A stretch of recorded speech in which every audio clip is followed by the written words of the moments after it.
Booth সভাপতি কাৰ্যকৰ্তা সন্মিলন বজ্ৰকণ্ঠেৰে আকাশ বতাহ কপাই সকলোকে মুক্ত কণ্ঠে মা ভাৰতীৰ জয় জয়কাৰ কৰিবৰ কাৰণে মই বিনম্ৰতাৰে আহ্বান জনাইছো। ভাৰত মাতা কি, ভাৰত মাতা কি, वंदे वंदे नरेंद्र मोदी जी जिंदाबाद, नरेंद्र मोदी जी जिंदाबाद, अमित शाह जी जिंदाबाद, जेपी नड्डा जी जिंदाबाद, डॉक्टर हिमंत बिश्व शर्मा जिंदाबाद, সৰ্বানন্দ সোণোৱাল জিন্দাবাদ, ভৱেশ কলিতা জিন্দাবাদ, ভাৰত মাতা কি, বিজেপি বিজেপি। কাৰ্যকৰ্তা সন্মিলন 2022 আজি ঐতিহাসিক মুহূৰ্তত খানাপাৰা পশু চিকিৎসা মহাবিদ্যালয় খেলপথাৰত সমবেত অসমৰ প্ৰায় 26,000 বুথৰ পৰা অহা দলৰ আটাইতকৈ গুৰুত্বপূৰ্ণ সন্মানীয় বুথ সভাপতিসকল, শক্তি কেন্দ্ৰৰ সন্মানীয় আহ্বায়কসকল, মণ্ডল সমিতিৰ সভাপতি সম্পাদক প্ৰমুখে বিষয়ববীয়াসকল, জিলা সমিতিৰ সভাপতি সাধাৰণ সম্পাদক প্ৰমুখে বিষয়ববীয়াসকল, ৰাজ্যিক সমিতিৰ কাৰ্যনিৰ্বাহক সদস্যকে আৰম্ভ কৰি ৰাজ্যিক কাৰ্যনিৰ্বাহক সমিতিৰ সন্মানীয় সদস্যসকল, বিভিন্ন মৰ্চা বিভাগ কোষৰ সন্মানীয় কাৰ্যকৰ্তাসকল, উপস্থিত বিশিষ্ট কাৰ্যকৰ্তাবৃন্দ, সাংবাদিক বন্ধুসকল, আজি ইতিমধ্যে আমাৰ মাজত আহি উপস্থিত হৈছে ভাৰতীয় জনতা পাৰ্টিৰ প্ৰাক্তন সভাপতি, অসম চৰকাৰৰ সন্মানীয় কেবিনেট মন্ত্ৰী শ্ৰদ্ধেয় ৰঞ্জিত কুমাৰ দাস ডাঙৰীয়া। আমাৰ মাজত উপস্থিত আছে অসম চৰকাৰৰ কেইগৰাকীমান জ্যেষ্ঠ মন্ত্ৰী শ্ৰদ্ধেয় পীযুষ হাজৰিকা ডাঙৰীয়া, জয়ন্ত মল্ল ডাঙৰীয়া, বিমল বৰা ডাঙৰীয়া, পৰিমল শুক্লবৈদ্য ডাঙৰীয়া। আমাৰ মাজত উপস্থিত আছে কেইবাজনো সাংসদ শ্ৰদ্ধেয় তপেন গগৈ ডাঙৰীয়া, শ্ৰদ্ধেয় প্ৰধান বৰুৱা ডাঙৰীয়া, শ্ৰদ্ধেয় পবিত্ৰ মাৰ্ঘেৰিটা ডাঙৰীয়া, শ্ৰদ্ধেয় কুইন ওজা ডাঙৰীয়ানী, ৰাজ্যসভাৰ সাংসদ শ্ৰদ্ধেয় ভুৱনেশ্বৰ কলিতা ডাঙৰীয়া। আমাৰ মাজত উপস্থিত আছে মন্ত্ৰী সঞ্জয় কিষাণ ডাঙৰীয়া। আমাৰ মাজত উপস্থিত আছে গুৱাহাটীৰ মেয়ৰ মৃগেন শৰণীয়া ডাঙৰীয়া, বিধায়ক নৱ দলৈ ডাঙৰীয়া, যুৱ মৰ্চাৰ সভাপতি সিদ্ধাংকু অংকৰ বৰুৱা ডাঙৰীয়া, ৰাজ্যিক সমিতিৰ অন্যতম সাধাৰণ সম্পাদক পুলক গোহাঁই ডাঙৰীয়া, মঞ্চা সঞ্চালক তথা ৰাজ্যিক সমিতিৰ অন্যতম সাধাৰণ সম্পাদক সাংসদ পল্লৱ লোচন দাস ডাঙৰীয়া। আমাৰ মাজত উপস্থিত আছে ST মৰ্চাৰ সভাপতি শিৱনাথ ব্ৰহ্ম ডাঙৰীয়া, আমাৰ কাৰ্বি আংলং স্বায়ত্তশাসিত পৰিষদৰ মুখ্য কাৰ্যবাহী সদস্য তুলিৰাম ৰংহাং ডাঙৰীয়া, আমাৰ সাংসদ ডিফু লোকসভা সমষ্টিৰ হৰেণ সিং বে ডাঙৰীয়া। আমাৰ মাজত উপস্থিত থকা অন্যান্য বিশিষ্ট নেতৃবৃন্দ, সাংবাদিক বন্ধুসকল, মই জয় জয়তে আপোনালোক আটাইলৈ মোৰ আন্তৰিক শ্ৰদ্ধা আৰু সেৱা জনাইছো। আজি আমাৰ সকলোৰে বাবে, ভাৰতীয় জনতা পাৰ্টিৰ প্ৰত্যেকজন কাৰ্যকৰ্তাৰ বাবে, প্ৰত্যেকজন সমৰ্থক শুভাকাংক্ষীৰ বাবে এটা ঐতিহাসিক দিন। আজি আমাৰ নৱনিৰ্মিত ৰাজ্যিক কাৰ্যালয় অটল বিহাৰী বাজপেয়ী ভৱন কিছু সময় পূৰ্বে ভাৰতীয় জনতা পাৰ্টিৰ ৰাষ্ট্ৰীয় সভাপতি সন্মানীয় জগত প্ৰকাশ নড্ডা ডাঙৰীয়া আৰু সৰ্বকালৰ সৰ্বশ্ৰেষ্ঠ ভাৰতবৰ্ষৰ সন্মানীয় গৃহমন্ত্ৰী তথা ভাৰতীয় জনতা পাৰ্টিৰ প্ৰাক্তন সভাপতি শ্ৰদ্ধেয় অমিত শ্বাহ ডাঙৰীয়াই ইতিমধ্যে মাননীয় মুখ্যমন্ত্ৰী ডক্টৰ হিমন্ত বিশ্ব শৰ্মা ডাঙৰীয়া, প্ৰাক্তন মুখ্যমন্ত্ৰী সৰ্বানন্দ সোণোৱাল ডাঙৰীয়া, ৰাজ্যিক সভাপতি ভৱেশ কলিতা ডাঙৰীয়াৰ উপস্থিতিত ইতিমধ্যে আমি তেখেতসকলৰ কৰ কমলেৰে আমি আমাৰ ৰাজ্যিক কাৰ্যালয় ইতিমধ্যে শুভ উদ্বোধন কৰিছো। আপোনালোকে সকলোৱে আজি আনন্দিত গৌৰৱান্বিত, যিটো সময়ত ভাৰতীয় জনতা পাৰ্টীয়ে এটা কাৰ্যালয়ৰ কাৰণে হাহাকাৰ কৰিব লগা হৈছিল, এটুকুৰা স্থান, যি স্থানত বহি আমাৰ দলৰ নীতি আদৰ্শ, দলৰ সংগঠন, দলৰ কাৰ্যসূচীৰ কথা চিন্তা ভাৱনা কৰিব লগা হৈছিল, সেই সময়ত আজি ভাৰতীয় জনতা পাৰ্টীৰ এটি ভব্য, সৰ্বাংগ সুন্দৰ আৰু সুবৃহৎ আজি কাৰ্যালয় আমি আনুষ্ঠানিকভাৱে আমাৰ দলৰ সেৱাৰ কাৰণে আমি মুকলি কৰিছো। প্ৰায় 4 বিঘা মাটিত 6 মহলীয়া আমাৰ এই ৰাজ্যিক কাৰ্যালয় অনাগত দিনত আমাৰ যি অভাৱ, সেই অভাৱ নিশ্চিতভাৱে পূৰ কৰিব। আৰু আমি সকলোৱে জানো কাৰ্যকৰ্তা বন্ধুসকল, যে কাৰ্যালয় হৈছে আমাৰ দলৰ, আমাৰ সংগঠনৰ কাৰ্যৰ আলয়। আমাৰ কাৰণে কেৱল এটা ভৱন নহয়, অটল বিহাৰী বাজপেয়ী কেৱল এটা ভৱন নহয়, এইটো হৈছে আমাৰ মন্দিৰ। ভাৰতীয় জনতা পাৰ্টীৰ প্ৰত্যেকজন কাৰ্যকৰ্তাৰ সেৱাৰ থলী, মন্দিৰ স্বৰূপ কাৰ্যালয়। গতিকে এই মন্দিৰৰ আজি শুভ উদ্বোধন হৈছে। গতিকে মই আশা কৰিম আজিৰে পৰা দুগুণ উৎসাহেৰে আমাৰ সকলো কাৰ্যকৰ্তাই ভাৰতীয় জনতা পাৰ্টীক তৃণমূল পৰ্যায়ত প্ৰতিটো জাতি জনগোষ্ঠীৰ মাজত, প্ৰতিটো ধৰ্ম সম্প্ৰদায়ৰ মাজত আৰু দুগুণ উৎসাহেৰে শক্তিশালী কৰাৰ কাৰণে সেৱাৰ মনোবৃত্তিৰে আগবাঢ়ি আহিব। ভাৰতীয় জনতা পাৰ্টীৰ ইতিহাস আমি সকলোৱে জানো। যদিও ভাৰতীয় জনতা পাৰ্টীৰ পূৰ্বসূৰী ৰাষ্ট্ৰীয় সংগঠন, ৰাষ্ট্ৰীয় ৰাজনৈতিক মঞ্চ ভাৰতীয় জনসংঘ 1951 চনৰ 21 অক্টোবৰত প্ৰতিষ্ঠা হৈছিল। পৰৱৰ্তী সময়ত 1980 চনৰ 6 এপ্ৰিলত ভাৰতীয় জনতা পাৰ্টী এই ভূমিত প্ৰতিষ্ঠা হৈছিল। আৰু ভাৰতবৰ্ষৰ আজি সৰ্ববৃহৎ শক্তিশালী ৰাজনৈতিক দল হিচাপে ভাৰতীয় জনতা পাৰ্টীয়ে আজি কাশ্মীৰৰ পৰা কন্যাকুমাৰী, গুজৰাটৰ পৰা অৰুণাচল প্ৰদেশলৈ আজি 37খন প্ৰদেশ, কেন্দ্ৰীয় শাসিত অঞ্চলকে ধৰি 6.5 লাখখন গাঁও, 11 লাখ বুথ আৰু আমাৰ সকলো কাৰ্যকৰ্তাৰ নিৰৱচ্ছিন্ন প্ৰচেষ্টাৰ কাৰণে আজি বিশ্বৰ সৰ্ববৃহৎ ৰাজনৈতিক শক্তি হিচাপে আজি চিহ্নিত হৈছে।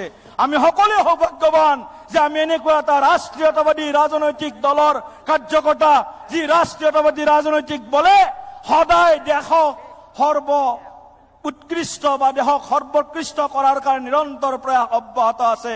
মা ভাৰতীক বিশ্ব গুৰু হিচাপে প্ৰতিষ্ঠা কৰাৰ কাৰণে আমি নিৰৱচ্ছিন্নভাৱে আমি সেৱা আগবঢ়াই আছো। আৰু সেইকাৰণে আজি ভাৰতবৰ্ষত কেৱল সংখ্যাত্মক দৃষ্টিৰে নহয়, গুণাত্মক দৃষ্টিৰেও ভাৰতীয় জনতা পাৰ্টীয়ে আজি দেশত সুশাসন, গুড গভৰ্নেন্স প্ৰতিষ্ঠা কৰিবলৈ সক্ষম হৈছে।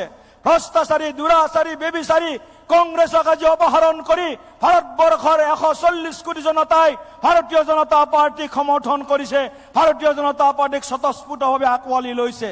আৰু সেইকাৰণে আজি ভাৰতীয় জনতা পাৰ্টী প্ৰকৃত অৰ্থত, সঁচা অৰ্থত ভাৰতৰ জনতাৰ পাৰ্টী, ভাৰতীয় জনতা পাৰ্টী। নৰেন্দ্ৰ মোদী ডাঙৰীয়াৰ সুদক্ষ নেতৃত্বত অসমৰ মুখ্যমন্ত্ৰী ডক্টৰ হিমন্ত বিশ্ব শৰ্মা ডাঙৰীয়াৰ বলিষ্ঠ নেতৃত্বত আজি দেশ তথা ৰাজ্যখন প্ৰগতিৰ নতুন দিগন্ত চুবলৈ সক্ষম হৈছে। যোগাযোগ ব্যৱস্থাৰ পৰা আৰম্ভ কৰি শিক্ষা, কৃষি, স্বাস্থ্য, বিজ্ঞান প্ৰযুক্তিবিদ্যাৰ পৰা আৰম্ভ কৰি ৰেল যোগাযোগ, বায়ু যোগাযোগৰ পৰা আৰম্ভ কৰি সকলো ক্ষেত্ৰত আজি এক সুদূৰ প্ৰসাৰী পৰিৱৰ্তন আমাৰ চকুত ধৰা দিছে। নৰেন্দ্ৰ মোদী ডাঙৰীয়া আমাৰ কাৰণে এজন সুহৃদ, অসম উত্তৰ পূৰ্বাঞ্চলৰ কাৰণে এজন সুহৃদ। আৰু ডক্টৰ হিমন্ত বিশ্ব শৰ্মা ডাঙৰীয়া আমি সকলোৱে জানো, তেখেতৰ যি দূৰদৰ্শী নীতি, তেখেতৰ যি সবল স্থিতি, তেখেতৰ যি ৰাইজৰ প্ৰতি থকা মৰম চেনেহ, অসমখনক ভাৰতবৰ্ষৰ ভিতৰত অন্যতম এখন শ্ৰেষ্ঠ প্ৰদেশ হিচাপে, শ্ৰেষ্ঠ ৰাজ্য হিচাপে গঠন কৰাৰ তেখেতৰ যি সপোন, সেই সপোন আজি বাস্তৱায়িত হোৱাৰ দিশত। এখন অগ্ৰগামী অসম নিৰ্মাণ কৰাৰ কাৰণে, এখন উন্নত অসম নিৰ্মাণ কৰাৰ কাৰণে মুখ্যমন্ত্ৰী ডাঙৰীয়াই দিনে নিশাই পৰিশ্ৰম কৰিছে। আৰু নৰেন্দ্ৰ মোদী ডাঙৰীয়াই, দেশৰ প্ৰধানমন্ত্ৰী ডাঙৰীয়াই আমাক সকলোকে উৎসাহিত কৰিছে। এটা কথা নিশ্চিত হৈছে যে দেশত ভাৰতীয় জনতা পাৰ্টীৰ শাসন থকা মানে, ভাৰতীয় জনতা পাৰ্টী থকা মানে আমাৰ দেশ সুৰক্ষিত, আমাৰ ভাষা, আমাৰ কৃষ্টি, আমাৰ সংস্কৃতি, আমাৰ সভ্যতা সুৰক্ষিত। আমাৰ ভাৰতীয় জনতা পাৰ্টি থকালৈকে আমাক কোনেও ৰঙা চকু দেখুৱাব নোৱাৰে। আৰু কোনোবাই যদি ৰঙা চকু দেখুৱাব বিচাৰে, কাশ্মীৰৰ যেনেকৈ পাকিস্তানে সদায় আমাক অশান্ত কৰাৰ কাৰণে চেষ্টা কৰিছিল, সেই পাকিস্তানৰ মাটিত গৈ নৰেন্দ্ৰ মোদী ডাঙৰীয়াৰ নিৰ্দেশত তাত সাৰ্জিকেল ষ্ট্ৰাইক কৰি পাকিস্তানে যি ভাষা বুজে সেই ভাষা বুজোৱাৰ কাৰণেও ভাৰতীয় জনতা পাৰ্টিৰ চৰকাৰে কুণ্ঠাবোধ কৰা নাই। গতিকে শ্ৰদ্ধেয় কাৰ্যকৰ্তা বন্ধুসকল, বুথ হৈছে আমাৰ দলৰ আটাইতকৈ নিম্নতম শাখা। গতিকে নিম্নতম শাখা হলে এই বুথ শক্তিশালী কৰাৰ কাৰণে আমি যি প্ৰচেষ্টা লৈছো, বুথৰ কাৰ্যকৰ্তাসকল আমাৰ দলৰ মূল আমাৰ শক্তি, আমাৰ লাই খুঁটা। গতিকে বুথৰ সভাপতিসকলৰ আজি যি আপোনালোকৰ আগমনে আমাৰ এই পবিত্ৰ অসমভূমিক, আমাৰ গুৱাহাটীক আজি প্ৰাগজ্যোতিষপুৰক, কামৰূপক ধন্য কৰিছে। আমি সকলোৱে সংকল্প লোৱা হওক, আমি আমাৰ যিটো শ্লোগান, আমাৰ যিটো আপ্ত বাক্য, বুথ জিকিলেহে নিৰ্বাচন জিকিব। 2023 চনৰ পঞ্চায়ত নিৰ্বাচন, 2024 চনৰ লোকসভা নিৰ্বাচন, দুটা নিৰ্বাচনতে ভাৰতীয় জনতা পাৰ্টিয়ে নিৰংকুশ সংখ্যাগৰিষ্ঠতাৰে পুনৰবাৰ আমি অসমত চৰকাৰ গঠন কৰিম। পঞ্চায়তৰ পৰা পাৰ্লিয়ামেণ্টলৈকে ভাৰতীয় জনতা পাৰ্টিয়ে আপোনালোকৰ সহযোগত, ৰাইজৰ আশীৰ্বাদত আমি পুনৰ অসমত চৰকাৰ দখল কৰিম। তাৰ কাৰণে সকলোৰে সহযোগিতা বিচাৰি সকলোৰে উজ্জ্বল ভৱিষ্যত মংগল কামনা কৰি মই মোৰ বক্তব্য সামৰণি কৰিছো। জয় হিন্দ, ভাৰত মাতা কি।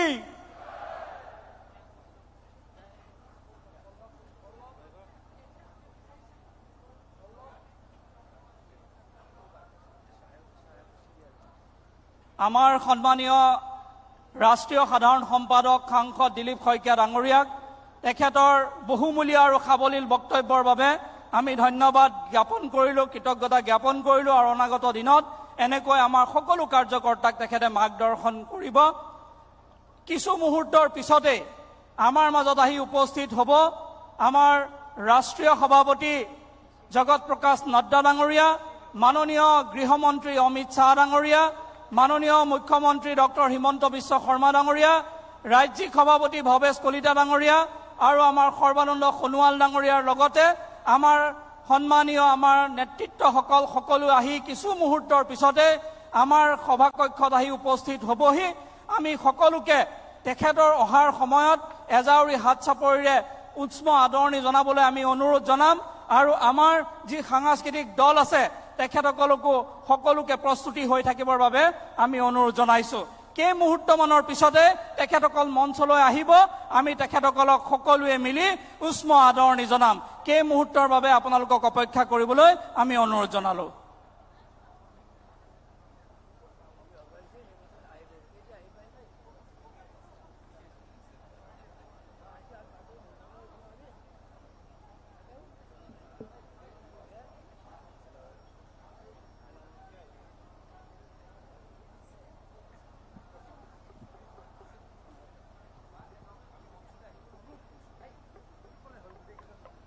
আমাৰ মাজত উপস্থিত আছে ভাৰতীয় জনতা পাৰ্টিৰ অসম প্ৰদেশৰ প্ৰাক্তন সভাপতি, প্ৰাক্তন সাংসদ ৰমেন ডেকা ডাঙৰীয়া, সন্মানীয় প্ৰাক্তন সভাপতি ৰঞ্জিত দত্ত ডাঙৰীয়া আৰু আমাৰ সন্মানীয় বিজয়া চক্ৰৱৰ্তী বাইদেউ, তেখেতসকলকো মই মঞ্চত আসন গ্ৰহণ কৰিবৰ বাবে অনুৰোধ জনাইছো।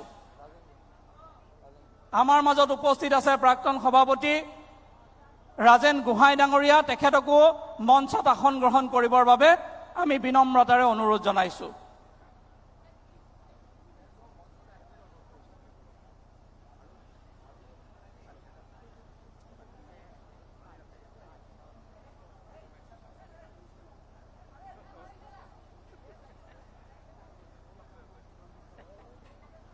আমাৰ কিষাণ মৰ্চাৰ তৰফৰ পৰা এখন স্মৰণিকা প্ৰস্তুত কৰা হৈছে।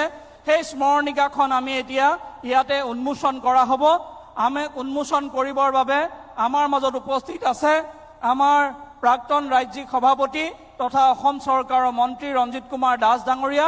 তেখেতক সেই আলোচনীখন স্মৰণিকাখন উন্মোচন কৰিবৰ বাবে অনুৰোধ জনালো আৰু কিষাণ মৰ্চাৰ সতীৰ্থসকলক সেই স্মৰণিকাখন আনিবৰ বাবে আমি অনুৰোধ জনালো।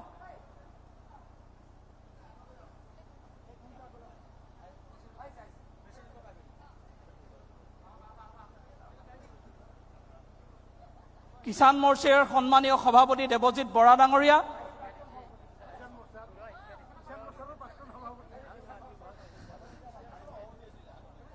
কিষাণ মৰ্চাৰ প্ৰাক্তন সভাপতি হিচাপে দায়িত্ব পালন কৰি যোৱা, ৰাজ্যিক সভাপতি হিচাপে দায়িত্ব পালন কৰি যোৱা আৰু বৰ্তমান অসম চৰকাৰৰ মন্ত্ৰী ৰঞ্জিত কুমাৰ দাস ডাঙৰীয়াই এই কিষাণ মৰ্চাৰ দ্বাৰা প্ৰকাশিত স্মৰণিকাখনে উন্মোচন কৰিছে। আমি সকলোকে এজাউৰি হাত চাপৰিৰে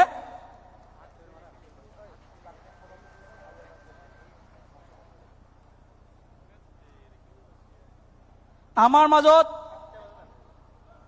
উপস্থিত থকা প্ৰাক্তন ৰাজ্যিক সভাপতি ৰমেন ডেকা ডাঙৰীয়া, ৰাজেন গোহাঁই ডাঙৰীয়া, বিজয়া চক্ৰৱৰ্তী বাইদেউ আৰু ৰঞ্জিত দত্ত ডাঙৰীয়াক আমি মঞ্চত আসন গ্ৰহণ কৰিবৰ বাবে আমি বিনম্ৰতাৰে অনুৰোধ জনাইছো।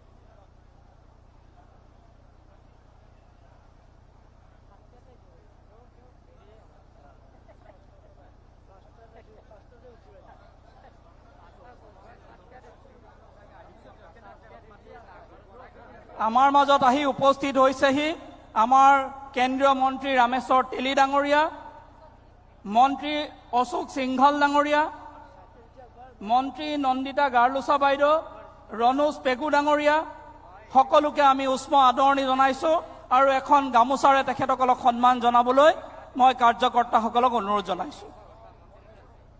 আমাৰ মাজত আহি উপস্থিত হৈছে মন্ত্ৰী যোগেন মোহন ডাঙৰীয়া, তেখেতকো এখন গামোচাৰে সন্মান জনাবলৈ অনুৰোধ জনাইছো।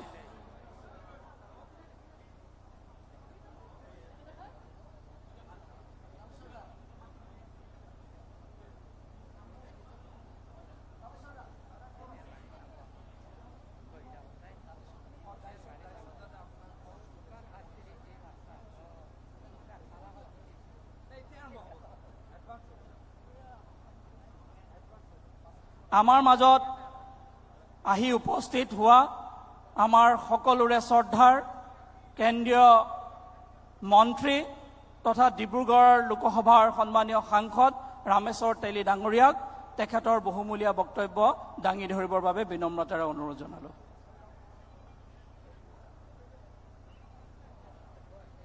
আমাৰ মাজত আহি উপস্থিত হৈছে আমাৰ ৰাষ্ট্ৰীয় মুখপত্ৰ তথা আমাৰ উত্তৰ পূৰ্বাঞ্চলৰ সংযোজক হিচাপে দায়িত্ব পোৱা সকলোৰে শ্ৰদ্ধাৰ সম্বিত পাত্ৰ ডাঙৰীয়া। আমাৰ মাজত আহি উপস্থিত হ'ল আমাৰ অমিত শ্বাহ ডাঙৰীয়া, জগত প্ৰকাশ নাড্ডা ডাঙৰীয়া, মাননীয় মুখ্যমন্ত্ৰী ডক্টৰ হিমন্ত বিশ্ব শৰ্মা ডাঙৰীয়া, ৰাজ্যিক সভাপতি ভৱেশ কলিতা ডাঙৰীয়া আৰু আমাৰ প্ৰাক্তন মুখ্যমন্ত্ৰী কেন্দ্ৰীয় মন্ত্ৰী সৰ্বানন্দ সোণোৱাল ডাঙৰীয়া, সকলোকে উষ্ম এজাউৰি হাত চাপৰিৰে তেখেতসকলক উষ্ম আদৰণি জনাবলৈ অনুৰোধ জনাইছো। ভাৰত মাতা কি, ভাৰত মাতা কি, ভাৰত মাতা কি, ভাৰত মাতা কি।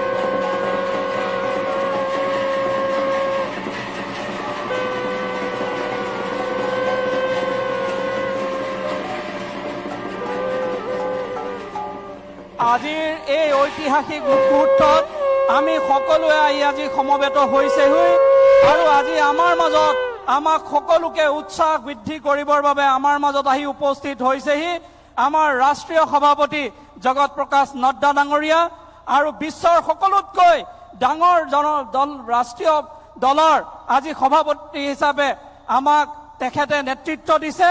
তেখেতক আমি সকলোৱে সন্মান জনাব বিচাৰিছো আৰু তেখেতক এখন ফুলাম গামোচাৰে আৰু এটা জাপিৰে সন্মান জনাবলৈ আমাৰ ৰাজ্যিক সভাপতি ভৱেশ কলিতা ডাঙৰীয়া আৰু মাননীয় মুখ্যমন্ত্ৰী ডক্টৰ হিমন্ত বিশ্ব শৰ্মা ডাঙৰীয়াক আমি বিনম্ৰতাৰে অনুৰোধ জনাইছো। এয়া জগত প্ৰকাশ নাড্ডা ডাঙৰীয়াক এয়া সন্মান জনাইছে। মাননীয় মুখ্যমন্ত্ৰী মহোদয়ে এটা জাপিৰে এই সন্মান জনাইছে জগত প্ৰকাশ নাড্ডা ডাঙৰীয়াক।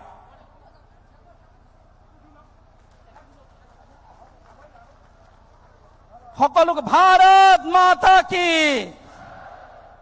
আমাৰ মাজত উপস্থিত আছে আমাৰ সকলোৰে শ্ৰদ্ধাৰ ভাৰতৰ গৃহমন্ত্ৰী তথা প্ৰাক্তন ৰাষ্ট্ৰীয় সভাপতি অমিত শ্বাহ ডাঙৰীয়া। অমিত শ্বাহ ডাঙৰীয়াক এখন ফুলাম গামোচাৰ আৰু এটা জাপিৰে সন্মান জনাবলৈ ৰাজ্যিক সভাপতি আৰু মাননীয় মুখ্যমন্ত্ৰী মহোদয়ক বিনম্ৰতাৰে অনুৰোধ জনালো।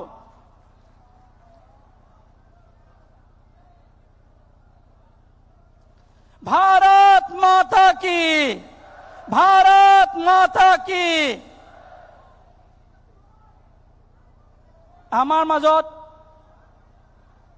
উপস্থিত থকা ৰাজ্যিক সভাপতি ভৱেশ কলিতা ডাঙৰীয়াক এখন ফুলাম গামোচাৰে সন্মান জনাবৰ বাবে আমাৰ মন্ত্ৰী পীযুষ হাজৰিকা ডাঙৰীয়াক অনুৰোধ জনালো। আমাৰ ভাৰত মাতা কি। আমাৰ মাজত উপস্থিত থকা আমাৰ সকলোৰে শ্ৰদ্ধাৰ অসমৰ জনপ্ৰিয় মুখ্যমন্ত্ৰী ডক্টৰ হিমন্ত বিশ্ব শৰ্মা ডাঙৰীয়াক এখন ফুলাম গামোচাৰে সন্মান জনাবলৈ ৰাজ্যিক উপসভাপতি ৰেখাৰাণী দাস বড়ো বাইদেউক অনুৰোধ জনালো। এয়া আমাৰ মাননীয় মুখ্যমন্ত্ৰী ডক্টৰ হিমন্ত বিশ্ব শৰ্মা ডাঙৰীয়া।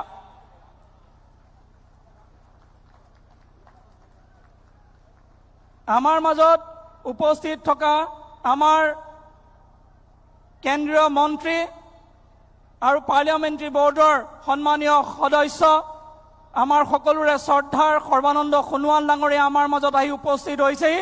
তেখেতক এখন ফুলাম গামোচাৰে সন্মান জনাবৰ বাবে আমাৰ ৰাজ্যিক উপসভাপতি অজয় কোঁৱৰ ডাঙৰীয়াক অনুৰোধ জনালো।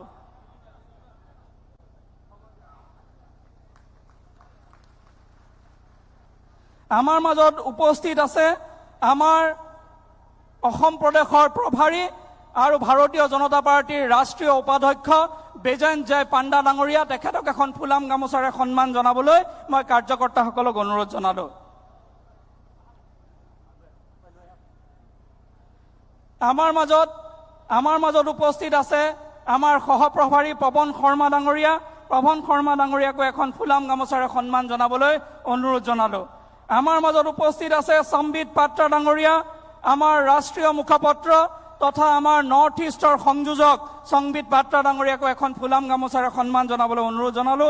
আমাৰ মাজত উপস্থিত আছে ৰিজুৰাজ সিনহা ডাঙৰীয়া, নেশ্যনেল ছেক্ৰেটাৰী আৰু কোঅৰ্ডিনেটৰ নৰ্থ ইষ্টৰ, তেখেতকো সন্মান জনাবলৈ মই অনুৰোধ জনালো। আমাৰ মাজত উপস্থিত আছে আমাৰ সকলোৰে মাৰ্গদৰ্শক আমাৰ ভাৰতীয় জনতা পাৰ্টিৰ অসম প্ৰদেশৰ সাংগঠনিক সাধাৰণ সম্পাদক ফণীন্দ্ৰনাথ শৰ্মা ডাঙৰীয়া। ফণীন্দ্ৰনাথ শৰ্মা ডাঙৰীয়াকো এখন ফুলাম গামোচাৰে সন্মান জনাবলৈ মই বিনম্ৰতাৰে অনুৰোধ জনালো। আমাৰ মাজত থকা সন্মানীয় মন্ত্ৰী সাংসদ সকলোকে সন্মান জনাবলৈ আমাৰ ভাৰতীয় জনতা পাৰ্টিৰ কাৰ্যকৰ্তাসকলক অনুৰোধ জনালো। এতিয়া আমাৰ মাজত উপস্থিত থকা আমাৰ আজিৰ এই ঐতিহাসিক ক্ষণত, আজিৰ এই ঐতিহাসিক মুহূৰ্তত আমাক সকলোকে সম্বোধন কৰিবৰ বাবে বিনম্ৰতাৰে আমাৰ ৰাজ্যিক সভাপতি ভৱেশ কলিতা ডাঙৰীয়াক অনুৰোধ জনালো। ৰাজ্যিক সভাপতি ভৱেশ কলিতা ডাঙৰীয়া। ভাৰত মাতা কি।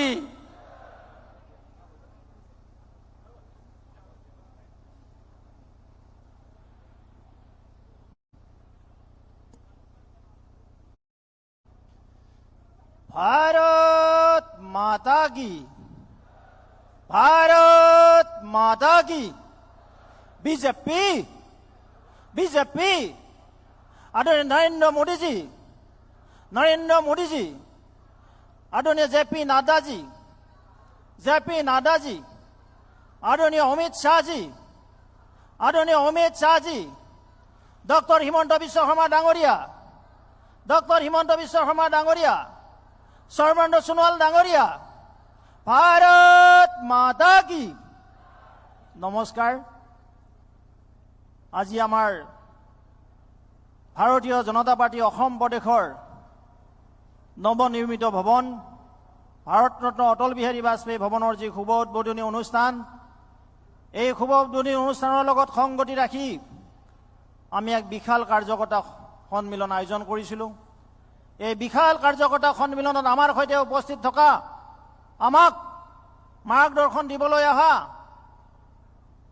ভাৰতীয় জনতা পাৰ্টীৰ ৰাষ্ট্ৰীয় সভাপতি পৰম আদৰণীয় জগত প্ৰসাদ নাড্ডা ডাঙৰীয়া, ভাৰতীয় জনতা পাৰ্টীৰ প্ৰাক্তন ৰাষ্ট্ৰীয় সভাপতি, ভাৰত চৰকাৰৰ অতি গুৰুত্বপূৰ্ণ দায়িত্বত থকা পৰম আদৰণীয় গৃহমন্ত্ৰী অমিত শ্বাহ ডাঙৰীয়া, আমাৰ অসমৰ আজি অসমক উন্নয়নৰ বন্যা বলাবলৈ সক্ষম হোৱা, সৰ্বদিশত আগবঢ়াই লৈ যোৱা আমাৰ পৰম শ্ৰদ্ধেয় মুখ্যমন্ত্ৰী ডক্টৰ হিমন্ত বিশ্ব শৰ্মা ডাঙৰীয়া, কেন্দ্ৰীয় চৰকাৰৰ অতি গুৰুত্বপূৰ্ণ দায়িত্বত থকা অসমৰ প্ৰাক্তন মুখ্যমন্ত্ৰী পৰম শ্ৰদ্ধেয় সৰ্বানন্দ সোণোৱাল ডাঙৰীয়া, ভাৰতীয় জনতা পাৰ্টীৰ ৰাষ্ট্ৰীয় উপসভাপতি অসম প্ৰদেশৰ সন্মানীয় প্ৰভাৰী বৈজয়ন্তজয় পাণ্ডা ডাঙৰীয়া, ভাৰতীয় জনতা পাৰ্টীৰ ৰাষ্ট্ৰীয় সাধাৰণ সম্পাদক সাংসদ দিলীপ শইকীয়া ডাঙৰীয়া, নৰ্থ ইষ্টৰ কোঅৰ্ডিনেটৰ ডক্টৰ সুমিত পাত্ৰ ডাঙৰীয়া, সহ কোঅৰ্ডিনেটৰ সন্মানীয় ঋতুৰাজ সিনহা ডাঙৰীয়া, আমাৰ সহপ্ৰভাৰী প্ৰমোদ শৰ্মা ডাঙৰীয়া, প্ৰদেশ সাধাৰণ সম্পাদক সংগঠন যাৰ নেতৃত্বত আজি ভাৰতীয় জনতা পাৰ্টী সংগঠনৰ প্ৰতিষ্ঠাৰতে কাম কাজ আৰম্ভ হৈ যোৱা আমাৰ সকলোৰে আদৰৰ ফণীৰনাথ শৰ্মা ডাঙৰীয়া, অসম মন্ত্ৰীসভাৰ পৰম শ্ৰদ্ধাৰ মন্ত্ৰীসকল, পৰম শ্ৰদ্ধাৰ সাংসদসকল, পৰম শ্ৰদ্ধাৰ বিষয়ববীয়াসকল, মোৰ সতীৰ্থ বিধায়কসকল, আজিৰ এই কাৰ্যকৰ্তা সন্মিলনত উপস্থিত থকা মোৰ পৰম শ্ৰদ্ধা জিলা সভাপতিসকল, ৰাজ্যিক কাৰ্যনিৰ্বাহক সদস্যসকল, শক্তি কেন্দ্ৰৰ প্ৰমুখসকল, সন্মানৰ বুথ সভাপতিসকল আৰু লোকেল বডিৰ নিৰ্বাচিত প্ৰতিনিধিসকল, আজিৰ এই শুভক্ষণত মংগলময় মুহূৰ্তত মই সকলোকে উষ্ম আদৰণি জনাইছো। আৰু উষ্ম আদৰণি জনাইছো আমাৰ ৰাষ্ট্ৰীয় সভাপতি জগত প্ৰসাদ নাড্ডা ডাঙৰীয়া, প্ৰাক্তন ৰাষ্ট্ৰীয় সভাপতি ভাৰতবৰ্ষৰ তেজস্বী গৃহমন্ত্ৰী অমিত শ্বাহ ডাঙৰীয়া, দুইজনকে উষ্ম আদৰণি জনোৱাৰ বাবে সকলো কাৰ্যত থিয় হৈ হাত চাপৰিয়ে উষ্ম আদৰণি জনাবলৈ মই আহ্বান জনাইছো।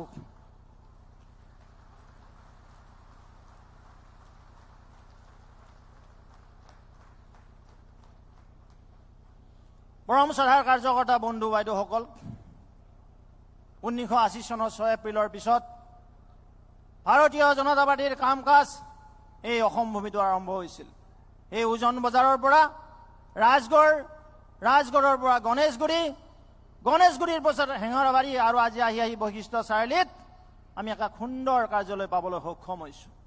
আপোনালোকৰ ত্যাগ, আপোনালোকৰ কষ্ট, বুথত যিদৰে আপোনালোকে কাম কৰিছিল, মোৰ পৰম শ্ৰদ্ধাৰ বুথ সভাপতিসকল, আপোনালোকে আমি নাৰা দি থাকিলে নহ'ব, মেৰা বুথ সবচে মজবুত, আমি বুথ পৰ্যায়ত আমাক শক্তিশালীৰ ওপৰত নিব লাগিব, পৃষ্ঠাসমূহ আমি গঠন কৰিব লাগিব, আমি আমাৰ শিপা আৰু অধিক মজবুত কৰিব লাগিব। এই শিপা মজবুত কৰা মোৰ পৰম শ্ৰদ্ধাৰ কাৰ্যকৰ্তা হ'ল আপোনালোকৰ ত্যাগ, আপোনালোকৰ কষ্ট, আপোনালোকৰ বাদনতাৰ ফলত আজি ভাৰতীয় জনতা পাৰ্টী বটবৃক্ষত পৰিণত হৈছে।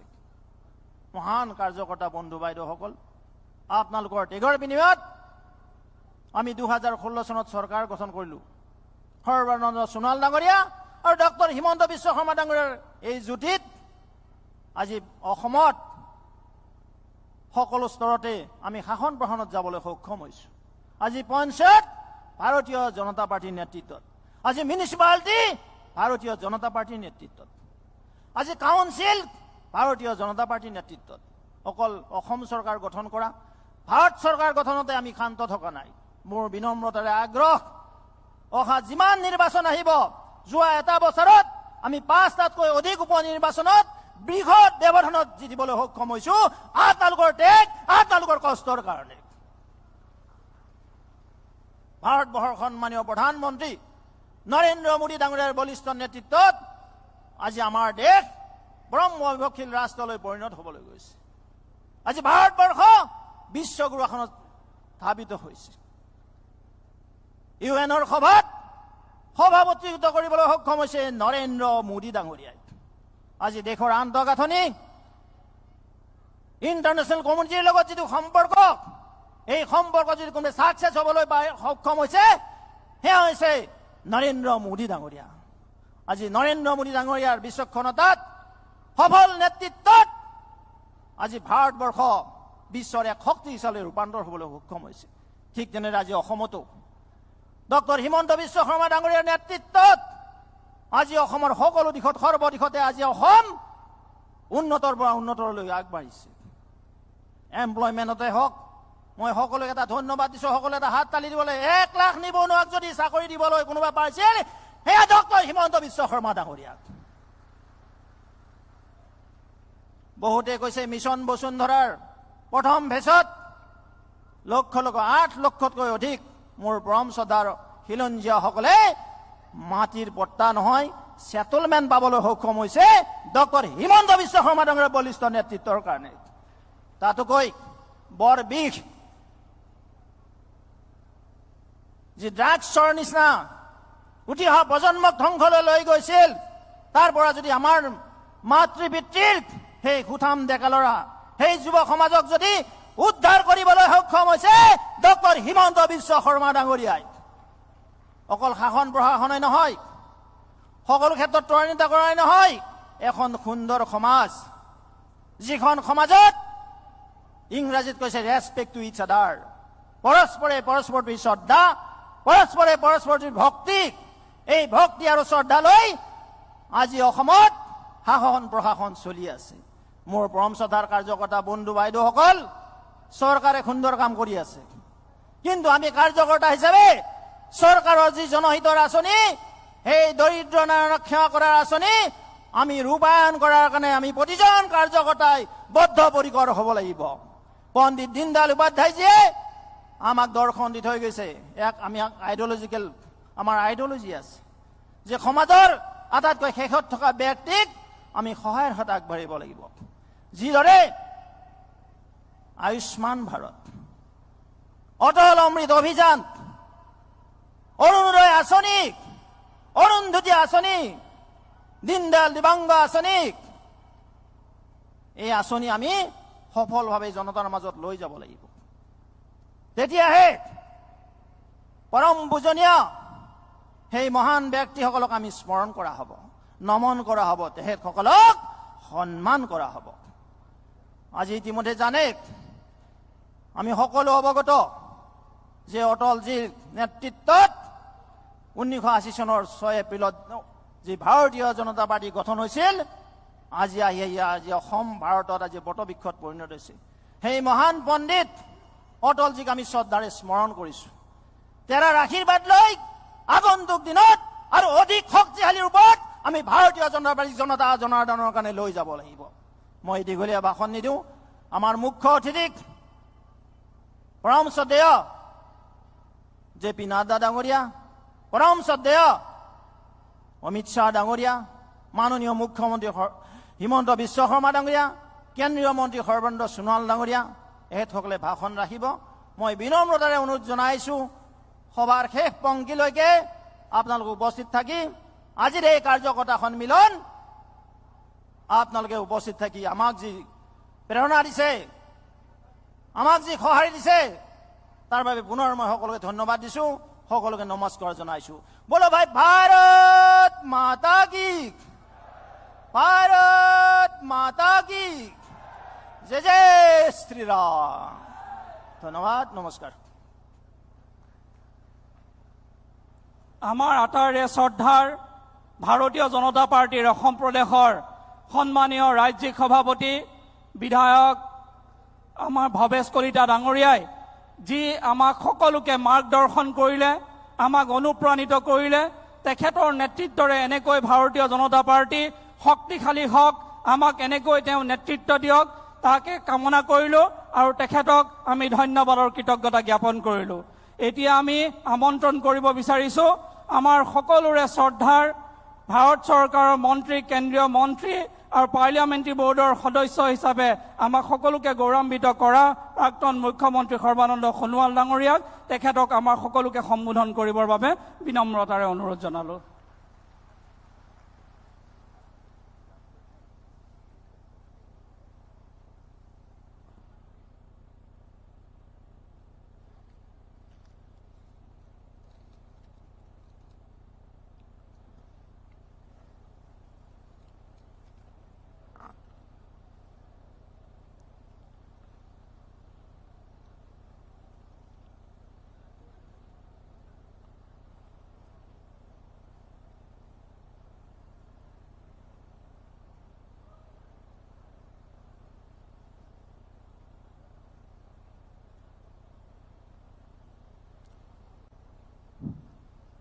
भारत माता की, भारत माता की।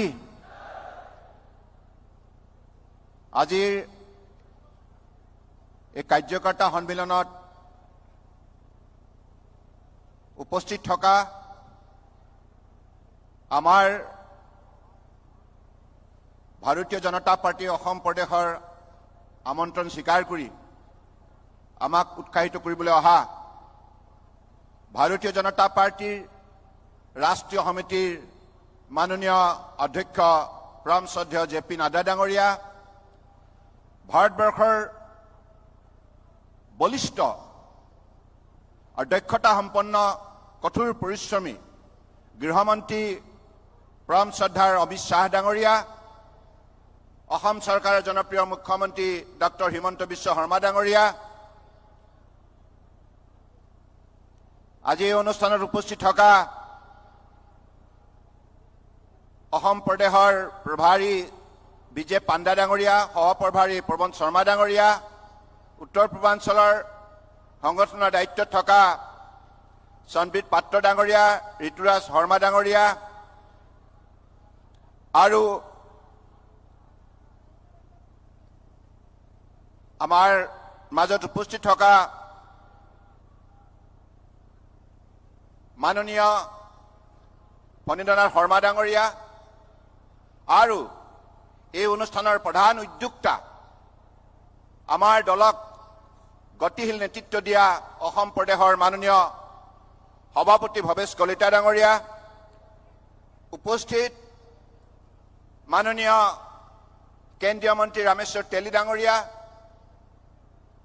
অসম চৰকাৰৰ মাননীয় মন্ত্ৰীসকল, অসমৰ সাংসদসকল, বিধায়কসকল, পৰম শ্ৰদ্ধাৰ সন্মানিত ভাৰতীয় জনতা পাৰ্টীৰ বৰাক ব্ৰহ্মপুত্ৰ পাহাৰ ভৈয়াম বিভিন্ন জিলাৰ পৰা অহা নিষ্ঠাৱান কাৰ্যকৰ্তাসকল আৰু উপস্থিত সাংবাদিক বন্ধুসকল, জয় জয়তে। আজি এই শুভক্ষণত সমবেত হোৱা আপোনালোক সকলোৰে প্ৰতি মই মোৰ গভীৰ শ্ৰদ্ধা জ্ঞাপন কৰিছোঁ। আজি মই বিশেষকৈ আমাৰ দুগৰাকী দেশৰ অত্যন্ত বলিষ্ঠ নেতা জে.পি. নাড্ডা ডাঙৰীয়া আৰু অমিত শ্বাহ ডাঙৰীয়া, দুয়োগৰাকী নেতাৰ বক্তব্য শুনাৰ বাবে অসম প্ৰদেশৰ ভাৰতীয় জনতা পাৰ্টীৰ ৰাজ্যিক, জিলা, মণ্ডল, বুথ বিভিন্ন পৰ্যায়ৰ কাৰ্যকৰ্তাসকলে অত্যন্ত আগ্ৰহেৰে বাট চাই আছে। গতিকে মই দীঘলীয়া বক্তব্য নাৰাখোঁ, কেৱল এটি কথাই মই কওঁ, ভাৰতীয় জনসংঘৰ পৰা ভাৰতীয় জনতা পাৰ্টি গঠন হোৱালৈকে এই দীঘলীয়া পথছোৱাত যিসকল মহান দেশ সেৱকে ভাৰতীয় জনতা পাৰ্টিক ভাৰত মাতাৰ বাবে সমৰ্পিত ভাৱনাৰে শক্তিশালী অৱদান আগবঢ়ালে, সেইসকললৈ মই মোৰ গভীৰ শ্ৰদ্ধা জ্ঞাপন কৰিছোঁ। ডক্টৰ শ্যামা প্ৰসাদ মুখাৰ্জী, পণ্ডিত দীনদয়াল উপাধ্যায় আৰু অটল বিহাৰী বাজপেয়ী ডাঙৰীয়া, এইসকল মহান নেতাৰ বাবে আজি ভাৰতীয় জনতা পাৰ্টীয়ে ভাৰতবৰ্ষৰ 130 কোটি জনগণৰ বৃহত্তৰ স্বাৰ্থত সমৰ্পিত ভাৱনাৰে কাম কৰিবলৈ আজি শক্তি আয়ত্ব কৰিবলৈ সক্ষম হৈছে। আৰু মই ভাবোঁ বৰ্তমান মাননীয় প্ৰধানমন্ত্ৰী নৰেন্দ্ৰ মোদী ডাঙৰীয়াৰ বলিষ্ঠ নেতৃত্বত সমগ্ৰ ভাৰতবৰ্ষৰ জনতাই বিশ্বশ্ৰেষ্ঠ ৰাষ্ট্ৰ হিচাপে ভাৰতবৰ্ষক গঢ় দিয়াৰ এটি সুবৰ্ণ সুযোগ লাভ কৰিছে। কাৰণ আমি একবিংশ শতিকাত এনে এগৰাকী নেতা আমি বিচাৰি পাইছোঁ, নৰেন্দ্ৰ মোদী ডাঙৰীয়াৰ ৰূপত যিগৰাকী নেতা সৎ, নিষ্ঠাৱান, কঠোৰ পৰিশ্ৰমী, জ্ঞানী, গুণী আৰু জনসাধাৰণৰ বৃহত্তৰ স্বাৰ্থত জীৱনটো উৎসৰ্গ কৰিব পৰা তেনেধৰণৰ শক্তিশালী সৎ, নিষ্ঠাৱান নেতা আমাৰ প্ৰধানমন্ত্ৰী নৰেন্দ্ৰ মোদী ডাঙৰীয়া। গতিকে সেইগৰাকী মহান নেতাৰ নেতৃত্বত আজি ভাৰতবৰ্ষৰ জনগণে সংকল্প গ্ৰহণ কৰিছে, ভাৰতবৰ্ষক 2047 ভিতৰত, অৰ্থাৎ ভাৰতবৰ্ষৰ স্বাধীনতা লাভ কৰা 100 বছৰ ভিতৰত ভাৰতবৰ্ষক আত্মনিৰ্ভৰ ভাৰত হিচাপে গঢ় দিব আৰু ভাৰতবৰ্ষৰ সভ্যতা, সংস্কৃতি, কৃষ্টি, আমাৰ মান, সন্মান, স্বাভিমান বিশ্বৰ বুকুত শক্তিশালী ৰূপত গঢ় দিব। গতিকে মই ভাবো সেই লক্ষ্যৰে আমি প্ৰতিজন কাৰ্যকৰ্তাই কাম কৰিব লাগিব। অসম আৰু উত্তৰ পূৰ্বাঞ্চলক আমি মাননীয় নৰেন্দ্ৰ মোদী ডাঙৰীয়াৰ বলিষ্ঠ নেতৃত্বত আগুৱাই নিবৰ বাবে আমি তেখেতে যি পথৰ সন্ধান দিছে, তেখেতে যি আমাক দিশ প্ৰদৰ্শন কৰিছে, সেই দিশেৰে আমি তেখেতৰ আদৰ্শৰে আমি আগুৱাই যাব লাগিব। আজি অসম তথা উত্তৰ পূৰ্বাঞ্চলত শান্তি ঘূৰি আহিছে। একালত গোটেই অঞ্চলটোৰ হিংসাই সম্পূৰ্ণ গ্ৰাস কৰি আছিল। কংগ্ৰেছৰ অৱহেলা, কংগ্ৰেছৰ দুৰ্নীতি ভ্ৰষ্টহে গোটেই অঞ্চলটোক ভাৰতবৰ্ষৰ বুকুত আটাইতকৈ পিছপৰাই ৰাখিছিল। কিন্তু সেই অঞ্চলত আজি মাননীয় নৰেন্দ্ৰ মোদী ডাঙৰীয়াৰ বলিষ্ঠ নেতৃত্বত আৰু তেখেতৰ সহযোগী হিচাপে দক্ষতাৰে অত্যন্ত গুৰুত্বপূৰ্ণ পদক্ষেপ গ্ৰহণ কৰা গৃহমন্ত্ৰী অমিত শ্বাহ ডাঙৰীয়াই যৌথ প্ৰচেষ্টাত উত্তৰ পূৰ্বাঞ্চলৰ ৰাইজক আস্থা আৰু বিশ্বাসত লৈ উত্তৰ পূৰ্বাঞ্চলৰ শান্তি ঘূৰাই অনাৰ বাবে আজি চৌদিশে উন্নয়নৰ বাতাবৰণ সৃষ্টি হৈছে। মই এতিয়াও মনত পৰে 2018 যেতিয়া advantage Assam global investor summit কৰিবলৈ আমি আগবাঢ়িছিলো, সেই সময়ত সকলোৱে কৈছিল ইয়াত কোনো ইনভেষ্টৰ নাহে। কিন্তু মাননীয় নৰেন্দ্ৰ মোদী ডাঙৰীয়া আৰু মাননীয় অমিত শ্বাহ ডাঙৰীয়াৰ যৌথ প্ৰচেষ্টাত যেনেধৰণে শান্তি ঘূৰি আহিল, উগ্ৰপন্থীসকলক তেখেতসকলৰ অস্ত্ৰ ত্যাগ কৰি মূল হোটেললৈ ঘূৰাই অনাৰ যি শক্তিশালী পদক্ষেপ ল'লে, তাৰ বাবে আজি উত্তৰ পূৰ্বাঞ্চলে ভাৰতবৰ্ষৰ অন্যান্য ৰাজ্যৰ লগত ফেৰ মাৰিব পৰাকৈ আগুৱাই যাবলৈ সক্ষম হৈছে। অসমেও ডক্টৰ হিমন্ত বিশ্ব শৰ্মা ডাঙৰীয়াৰ নেতৃত্বত আগুৱাই যাবলৈ সক্ষম হৈছে। গতিকে মই বিশ্বাস ৰাখিছো পৰম শ্ৰদ্ধাৰ কাৰ্যকৰ্তাসকল, আপোনালোকৰ মনত আছে আজি যিসকল আমাৰ পূৰ্বৰ নেতাই কঠোৰ পৰিশ্ৰমৰ ত্যাগ কৰি পেলাই ভাৰতীয় জনতা পাৰ্টীক অসমৰ বুকুত প্ৰতিষ্ঠা কৰিলে, সেইসকলক আজি এই ক্ষণতে মই গভীৰ শ্ৰদ্ধা আৰু কৃতজ্ঞতা জ্ঞাপন কৰিছো।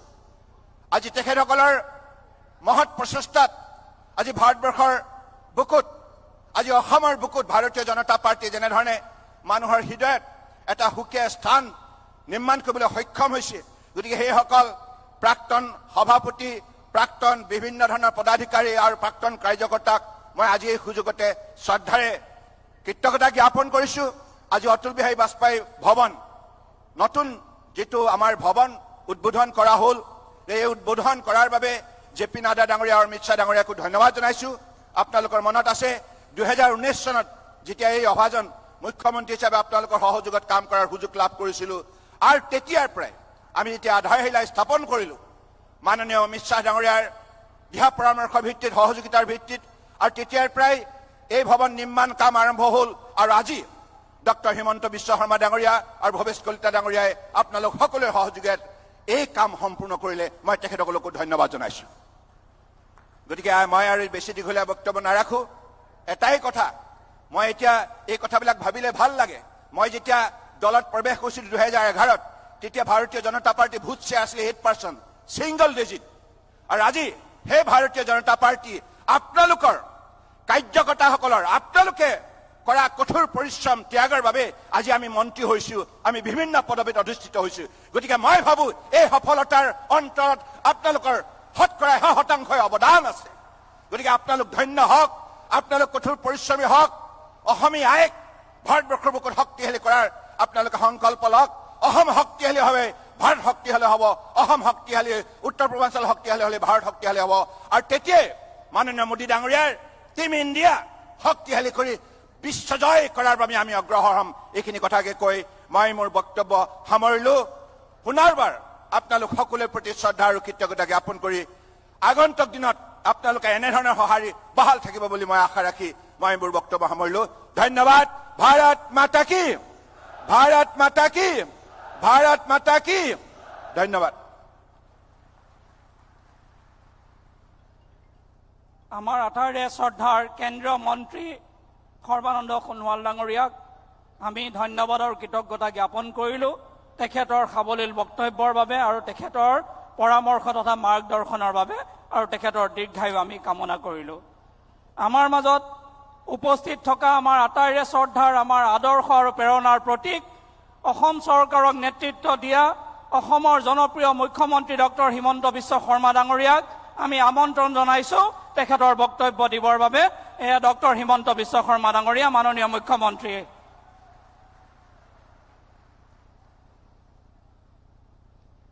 সকলোৰে খবৰ কেনেকুৱা? ভালে আছে নে নাই? সকলো পুৰা জোচত আছে? মোদী ডাঙৰীয়া ক'ত আছে আজি? দিল্লীত, হয় নহয়? দিল্লীলৈকে শুনিব লাগিব। ঠিক আছে, ভাৰত মাতা কে, ভাৰত মাতা কে, নৰেন্দ্ৰ মোদী, নৰেন্দ্ৰ মোদী, জেপি নাড্ডা, জেপি নাড্ডা, অমিত শ্বাহ, অমিত শ্বাহ। বহুত বহুত ধন্যবাদ। আজি আমাৰ মাজত উপস্থিত ভাৰতীয় জনতা পাৰ্টিৰ ৰাষ্ট্ৰীয় সভাপতি সন্মানীয় জেপি নাড্ডা ডাঙৰীয়া, আমাৰ মাজত উপস্থিত ভাৰত চৰকাৰৰ গৃহমন্ত্ৰী অমিত শ্বাহ ডাঙৰীয়া, ৰাজ্যিক ভাৰতীয় জনতা পাৰ্টিৰ সভাপতি ভৱেশ কলিতা ডাঙৰীয়া, কেন্দ্ৰীয় মন্ত্ৰী আমাৰ সকলোৰে শ্ৰদ্ধাৰ সৰ্বানন্দ সোণোৱাল ডাঙৰীয়া, ৰাষ্ট্ৰীয় উপসভাপতি বৈজয়ন্তজয় পাণ্ডা ডাঙৰীয়া, ৰাষ্ট্ৰীয় সাধাৰণ সম্পাদক দিলীপ শইকীয়া ডাঙৰীয়া, আমাৰ সহ প্ৰভাৰী পৱন শৰ্মা ডাঙৰীয়া, উত্তৰ পূৰ্বৰ কোঅৰ্ডিনেটৰ সম্বিত পাত্ৰ ডাঙৰীয়া, মধ্যপ্ৰদেশ আৰু ছত্তীশগড়ৰ সাংগঠনিক সাধাৰণ সম্পাদক অজয় জামুৱাল ডাঙৰীয়া, আমাৰ সাংগঠনিক সাধাৰণ সম্পাদক ফণীন্দ্ৰনাথ শৰ্মা ডাঙৰীয়া, কেন্দ্ৰীয় মন্ত্ৰী ৰামেশ্বৰ তেলী ডাঙৰীয়া, ৰাষ্ট্ৰীয় সম্পাদক ঋতুৰাজ সিনহা ডাঙৰীয়া, মন্ত্ৰীসভাৰ সদস্যসকল, সাংসদ বিধায়কসকল, ৰাজ্যিক বিষয়ববীয়াসকল, মোৰ অতিকে শ্ৰদ্ধাৰ বুথ সভাপতি সভানেত্ৰীসকল, পঞ্চায়ত আৰু পৌৰ নিগম নিকায়ৰ নিৰ্বাচিত প্ৰতিনিধিসকল আৰু কাৰ্যকৰ্তা বন্ধু বান্ধৱীসকল, আজিৰ দিনটো ভাৰতীয় জনতা পাৰ্টিৰ ইতিহাসৰ এটা স্বৰ্ণিম মুহূৰ্ত। কোনোবা এটা দিনত মাত্ৰ ৫-৬ গৰাকী লোকে সৃষ্টি কৰা ভাৰতীয় জনতা পাৰ্টি আজি অসমত এটা বটবৃক্ষত পৰিণত হ'ল। আজি আমাৰ দলৰ এটা স্থায়ী ৰাজ্যিক কাৰ্যালয় হ'ল ৬০,০০০ বৰ্গ ফুট 60,000 স্কুৱেৰ ফিটৰ আজি আমাৰ ৰাজ্যিক কাৰ্যালয় হ'ল। এই ৰাজ্যিক কাৰ্যালয়ৰ শুভ উদ্বোধন ৰাষ্ট্ৰীয় সভাপতি জেপি নাড্ডা ডাঙৰীয়া আৰু গৃহমন্ত্ৰী অমিত শ্বাহ ডাঙৰীয়াৰ কৰ কমলেৰে শুভ উদ্বোধন হ'ল। আজিৰ দিনটো আমাৰ বাবে অত্যন্ত পবিত্ৰ দিন, স্বৰ্ণীল দিন। আজিৰ এই দিনটোত মই ভাৰতীয় জনতা পাৰ্টিৰ লাখ লাখ কাৰ্যকৰ্তাক এই মঞ্চৰ পৰাই অভিনন্দন জনাইছো, অভিবাদন জনাইছো।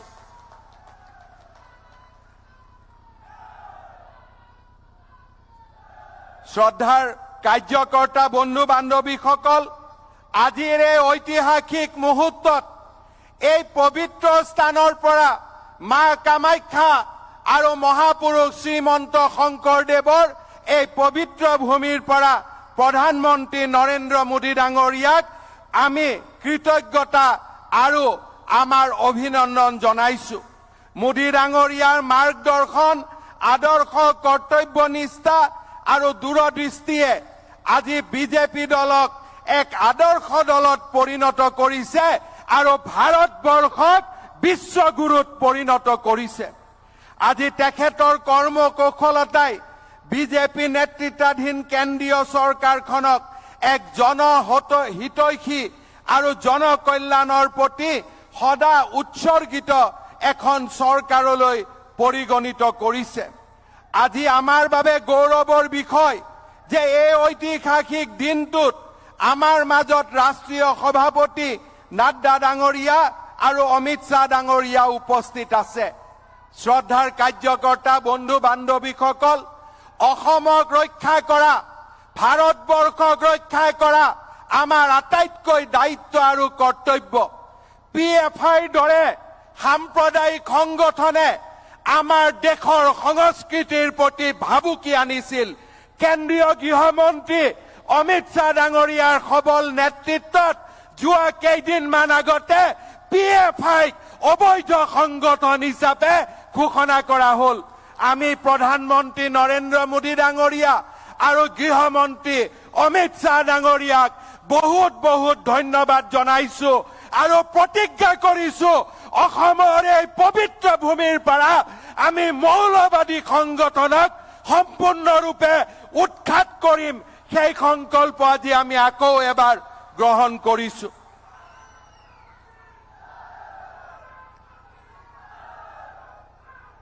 শ্ৰদ্ধাৰ কাৰ্যকৰ্তা বন্ধু বান্ধৱীসকল, 2014 চন আছিল আমাৰ দেশৰ ইতিহাসৰ এক যুগান্তকাৰী বৰ্ষ। এই বৰ্ষটোতে ৰাষ্ট্ৰীয় ৰাজনীতিত মাননীয় প্ৰধানমন্ত্ৰী নৰেন্দ্ৰ মোদী ডাঙৰীয়াৰ উত্থান ঘটিছিল আৰু তাৰ লগে লগে আমাৰ দেশত এটা নতুন ইতিহাসৰ সূচনা হৈছিল। মোদী ডাঙৰীয়াৰ প্ৰধানমন্ত্ৰীৰ দায়িত্ব লোৱাৰ পিছৰ পৰা দেশত এটা ইতিবাচক মানসিকতা গঢ় লৈ উঠিছিল আৰু আমাৰ দেশে হলিষ্টিক ডেভেলপমেণ্ট বা সামগ্ৰিক বিকাশৰ যুগত প্ৰৱেশ কৰিছিল। মাননীয় মোদী ডাঙৰীয়াৰ নেতৃত্বত সমগ্ৰ দেশৰ লগতে আজি উত্তৰ পূৰ্বাঞ্চল আৰু বিশেষকৈ অসমত নতুন দিগন্তৰ উন্মেষ ঘটিছে। উত্তৰ পূৰ্বৰ দৃষ্টিকোণৰ পৰা আমি যেতিয়াই চাওঁ তেতিয়াই আমি দেখা পাওঁ যে মাননীয় মোদী ডাঙৰীয়াই এনেবোৰ কামত গুৰুত্ব দিছে যে যি কামবিলাক স্বাধীনতাৰ 70 বছৰ পিছতো কোনেও কেতিয়াও কৰা নাছিল। প্ৰধানমন্ত্ৰী মোদী ডাঙৰীয়াৰ নেতৃত্বত উত্তৰ পূৰ্বে হেৰুৱা সন্মান ঘূৰাই পালে। আজি ৰাষ্ট্ৰীয় স্তৰত উত্তৰ পূব আজি জিলিকি উঠিল। মই আমাৰ কাৰ্যকৰ্তা বন্ধু বান্ধৱীসকলক ক'ব খোজো, কেইদিনমান আগতে কৰ্ণাটকৰ মুখ্যমন্ত্ৰী বোমাই ডাঙৰীয়াই মোক লগ পাইছিল। তেওঁ কৈছিলে যে মোদী ডাঙৰীয়া কৰ্ণাটকৰ এখন ইউনিভাৰ্চিটিত মিটিঙৰ বাবে গৈছিল। মোদী ডাঙৰীয়াই বোমাই ডাঙৰীয়াক সুধিছিলে যে ইয়াত উত্তৰ পূৰ্বৰ কিমান ল'ৰা ছোৱালী পঢ়ে, সিহঁতৰ খবৰ ৰাখিবি। গুজৰাটৰ ল'ৰা ছোৱালীৰ খবৰ ৰাখিব দিয়া নাছিলে, উত্তৰ পূৰ্বৰ ল'ৰা ছোৱালীৰ খবৰ ৰাখিবৰ বাবে মোদী ডাঙৰীয়াই কৰ্ণাটকৰ মুখ্যমন্ত্ৰীক দায়িত্ব দিছিল। উত্তৰ পূৰ্বে তেনেকে ধৰণৰ উত্তৰ পূৰ্বক মনেৰে ভাল পোৱা, উত্তৰ পূৰ্বক অন্তৰেৰে ভাল পোৱা নেতা আগত কেতিয়াও পোৱা নাছিল। বাজপেয়ী ডাঙৰীয়াই যদি গোপীনাথ বৰদলৈক ভাৰত ৰত্নৰে সন্মানিত কৰিছিল, মোদী ডাঙৰীয়াই ডক্টৰ ভূপেন হাজৰিকাক ভাৰত ৰত্নৰে সন্মানিত কৰিছিল। আজি অসমীয়া গামোচাই প্ৰধানমন্ত্ৰী মোদী ডাঙৰীয়াৰ কাৰণে আজি জগত জয় কৰিবলৈ সক্ষম হৈছে। আজি আমি অসমৰ কাৰ্যকৰ্তাসকলে গৌৰৱ অনুভৱ কৰো। শ্ৰদ্ধাৰ ৰাইজ, কেইদিনমান আগতে অসমৰ বানপানীয়ে আমাক ক্ষতিগ্ৰস্ত কৰিছিল। প্ৰধানমন্ত্ৰী নৰেন্দ্ৰ মোদী ডাঙৰীয়া আৰু গৃহমন্ত্ৰী অমিত শ্বাহ ডাঙৰীয়াই আমাৰ পদে পদে খবৰ লৈছিল। যোৱাকালি কেন্দ্ৰীয় গৃহমন্ত্ৰী অমিত শ্বাহ ডাঙৰীয়াই ভাৰতৰ প্ৰথম গৃহমন্ত্ৰী যিগৰাকীয়ে মোদী ডাঙৰীয়াৰ নিৰ্দেশত যোৱাকালি 2 ঘণ্টা সময় কেনেকৈ অসমক ভৱিষ্যতে ফ্লাডৰ পৰা মুক্ত কৰিব পাৰি তাৰ বিষয়ে ৰূপৰেখা প্ৰস্তুত কৰিছিলে। তেখেতে আমাক আশ্বাস দিছে যে উত্তৰ পূব পৰিষদৰ অধ্যক্ষ হিচাপে তেখেতে অসমক বানমুক্ত কৰিবলৈ সৰ্বতো প্ৰকাৰৰ চেষ্টা কৰিব।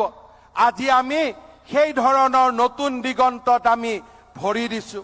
শ্ৰদ্ধাৰ কাৰ্যকৰ্তা বন্ধুসকল, ভাৰতীয় জনতা পাৰ্টীয়ে অসমৰ ৰাইজক উন্নয়ন আৰু নতুন দিগন্তৰ প্ৰতিশ্ৰুতিৰে দ্বিতীয়বাৰলৈ ক্ষমতালৈ আহিছিল। আপোনালোকৰ প্ৰচেষ্টাত অকল বিজেপি দুবাৰলৈ ক্ষমতালৈ অহা নহয়, মই নাড্ডা ডাঙৰীয়াক গৌৰৱেৰে ক'ব খুজিছো যে আমাৰ এই কাৰ্যকৰ্তাসকলৰ প্ৰচেষ্টাত যোৱা 1.5 বছৰত আমি 6টাকৈ বিধানসভাৰ উপনিৰ্বাচন জিকিবলৈ আমি সক্ষম হৈছো।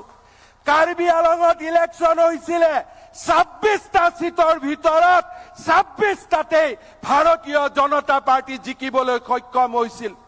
পৌৰ নিগমৰ ইলেকশ্যন হৈছিলে, আমি 993টা সিটৰ ভিতৰত কেৱল বিজেপি বুলি 890খন আসন আমি লাভ কৰিবলৈ সক্ষম হৈছিলো। 80টা মিউনিচিপালিটিৰ আমি 78টা মিউনিচিপালিটিত বিজেপিৰ পতাকা উত্তোলন কৰিবলৈ আমি সক্ষম হৈছিলো। আজি গুৱাহাটী পৌৰ নিগমত 60টা ৱাৰ্ডত 58টা ৱাৰ্ডত আমি জয় লাভ কৰিবলৈ সক্ষম হৈছিলো।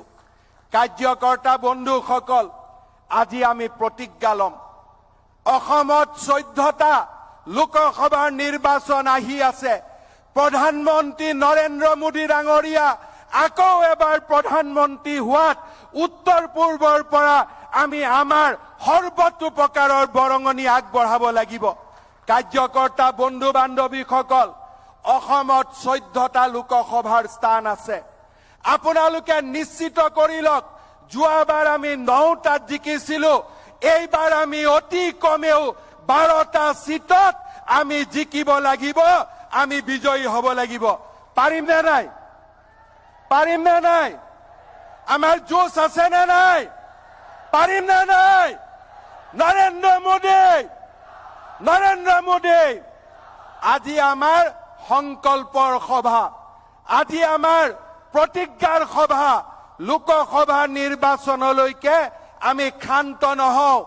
আমি তৃতীয়বাৰৰ বাবে প্ৰধানমন্ত্ৰী নৰেন্দ্ৰ মোদী ডাঙৰীয়াক প্ৰধানমন্ত্ৰীৰ আসনত দেখিবলৈ সৰ্বোচ্চভাৱে আমি কাম কৰিম, ত্যাগ কৰিম, আৰু সেই দৃষ্টিৰে আজিৰ পৰাই আমি আমাৰ কাম আৰম্ভ কৰিম। শ্ৰদ্ধাৰ কাৰ্যকৰ্তা বন্ধুসকল, মই মাত্ৰ কেইটামান কথাৰে মোৰ ভাষণৰ সামৰণি মাৰিব খুজিছো। কাৰ্যকৰ্তা বন্ধুসকল, 1 লাখ যুৱক যুৱতীক নিযুক্তিৰ আমি প্ৰতিশ্ৰুতি দিছিলো। 38,983 গৰাকী যুৱক যুৱতীক আমি ইতিমধ্যে নিযুক্তি কৰিছো। আমি আকৌ এবাৰ সংকল্প দোহাৰিছো যে অহা 6 মাহ 7 মাহৰ ভিতৰত আমি 1 লাখ ল'ৰা ছোৱালীক নিযুক্তি দিয়াৰ কাম আমি শেষ কৰিম। শ্ৰদ্ধাৰ ৰাইজ, কাৰ্যকৰ্তা বন্ধুসকল, যোৱাবাৰ আমি নিৰ্বাচনৰ আগতে স্বয়ম আঁচনি কৰিছিলো, অকণমান আমি প্ৰয়োগ কৰিছিলো। মই পুনৰবাৰ আজি আপোনালোকৰ আগত ক'ব খুজিছো, অহা এবছৰৰ ভিতৰত আমি আৰু নতুন এখন অভিলাষী আঁচনি ল'ম। 5,000 কোটি টকা ব্যয় কৰি 2 লাখ ল'ৰা ছোৱালীক আমি আত্মসংস্থাপনৰ ৰাস্তা আমি প্ৰশস্ত কৰি দিম। সেই সংকল্প আজিৰ সভাত আমি ল'ব খুজিছো। শ্ৰদ্ধাৰ কাৰ্যকৰ্তা বন্ধু বান্ধৱীসকল, আমি আজিৰ সভাতে আপোনালোকক ক'বলৈ পাই ভাল পাইছো যে অহা 10 তাৰিখৰ পৰা আৰু মাত্ৰ কেইটামান দিনৰ পিছৰ পৰা প্ৰত্যেক মাহত অৰুণোদয় আঁচনি 1000 টকাৰ জাগাত 1250 টকাকৈ পোৱা আৰম্ভ হ'ব। তাৰ লগে লগে আজিৰ এই সভাত মই ক'ব খুজিছো যে প্ৰত্যেকটো বিধানসভা সমষ্টিত আমি আৰু নতুনকৈ 7,000 পৰিয়ালক আমি অৰুণোদয় আঁচনি দিয়াৰ কাম হাতত ল'ম। শ্ৰদ্ধাৰ কাৰ্যকৰ্তা বন্ধু বান্ধৱীসকল, অন্ত্যোদয় আমাৰ লক্ষ্য। যেতিয়াই আমি ইলেকশ্যনৰ মিটিঙত যাওঁ, দুখীয়া লোকসকলে কয় যে আমাৰ ৰেচন কাৰ্ড নাই।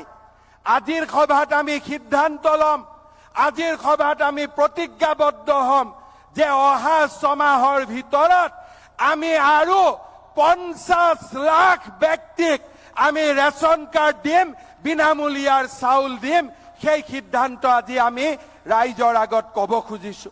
শ্ৰদ্ধাৰ ৰাইজ, আজিৰ সভাতে আমি আৰু এটা সিদ্ধান্ত ল'ব খুজিছো। আমাৰ আয়ুষ্মান, প্ৰধানমন্ত্ৰী আয়ুষ্মান যোজনা, কিছুমানৰ হাতত আমাৰ কাৰ্ড আছে, কিছুমানৰ হাতত কাৰ্ড নাই। অহা 1 জানুৱাৰীৰ পৰা যিমান মানুহৰ ঘৰত ৰেচন কাৰ্ড আছে সকলোৱে 5 লাখ টকাৰ স্বাস্থ্য বীমা আঁচনি লাভ কৰিব। সেই কথাও আজিৰ সভাতে আমি ক'ব খুজিছো। শ্ৰদ্ধাৰ ৰাইজ, শ্ৰদ্ধাৰ কাৰ্যকৰ্তা বন্ধু বান্ধৱীসকল, অন্ত্যোদয় আমাৰ লক্ষ্য। সকলো পৰিয়ালত বিনামূলীয়া চাউল পাব। সকলো পৰিয়ালে ক্ৰমান্বয়ে অৰুণোদয় আঁচনিৰে যুক্ত হ'ব। ভাৰতৰ আৰু আমাৰ ৰাজ্যখনৰ প্ৰতিগৰাকী নিবনুৱাই কৰ্ম সংস্থাপনেই হওক আত্মসংস্থাপনৰ বাট বিচাৰি পাব আৰু প্ৰতি ঘৰ মানুহে অন্তত 5 লাখ টকালৈকে স্বাস্থ্য বীমা আঁচনিৰ সুবিধা পাব। এই অন্তোদয়ৰ লক্ষ্যৰে আমি আগবাঢ়িব খুজিছো। আমি অসমখনক প্ৰগতিৰ এক নতুন দিগন্তলৈ লৈ যাব খুজিছো। আজি যোৰহাট মাজুলীৰ দলঙৰ কাম আৰম্ভ হৈছে।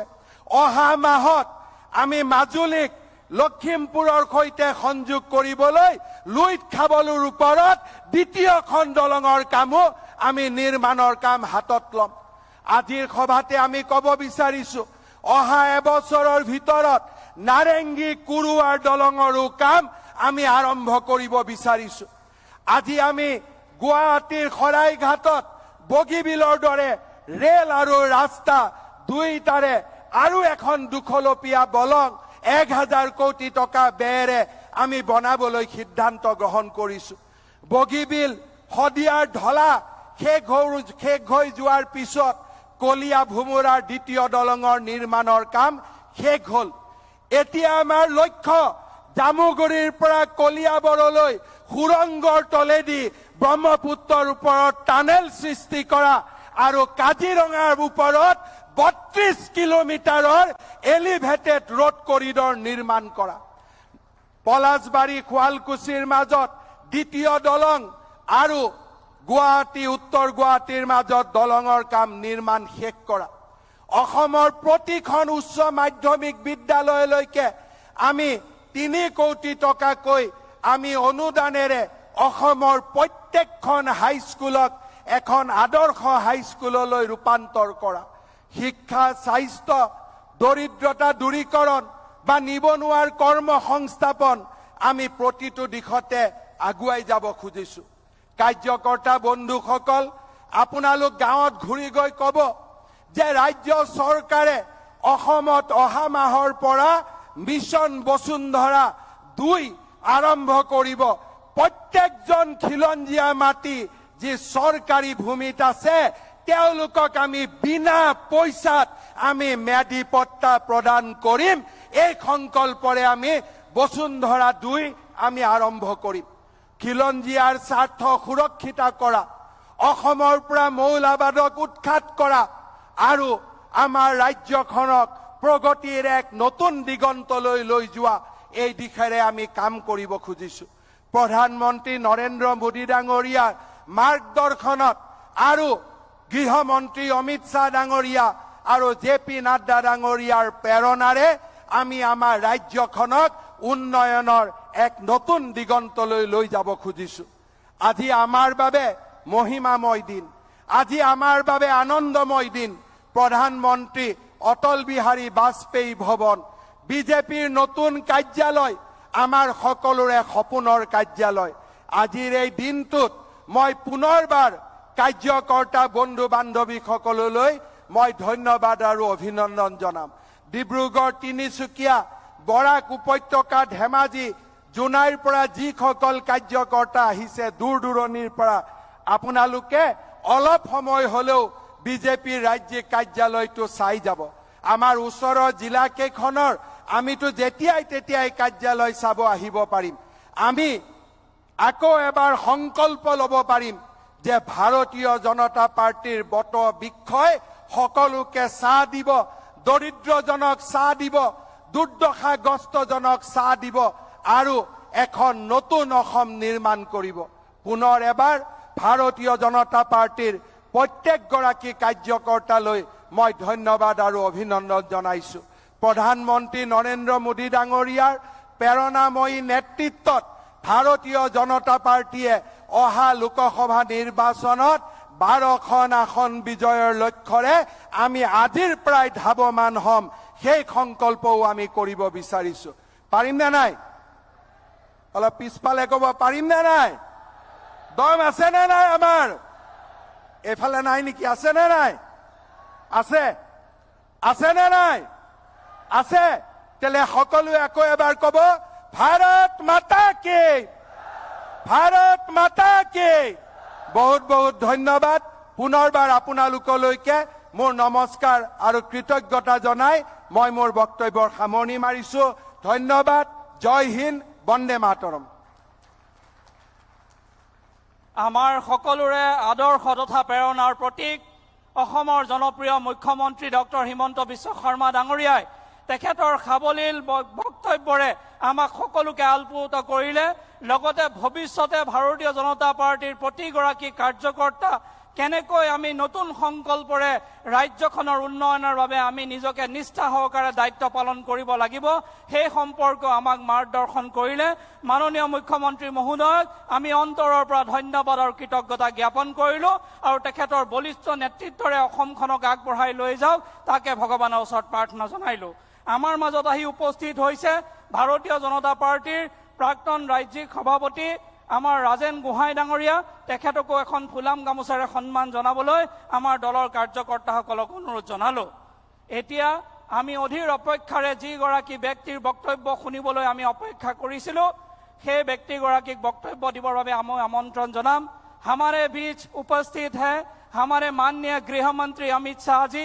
हम अमित शाह जी को आमंत्रण करना चाहता हूं। आप कृपया हमें सभी को संबोधित करिए। हम उम्मीद में हैं आपके नेतृत्व में देश बहुत आगे बढ़ रहा है, ऐसे ही आप देश को आगे बढ़ाते रहेंगे। भारत माता की, भारत माता की।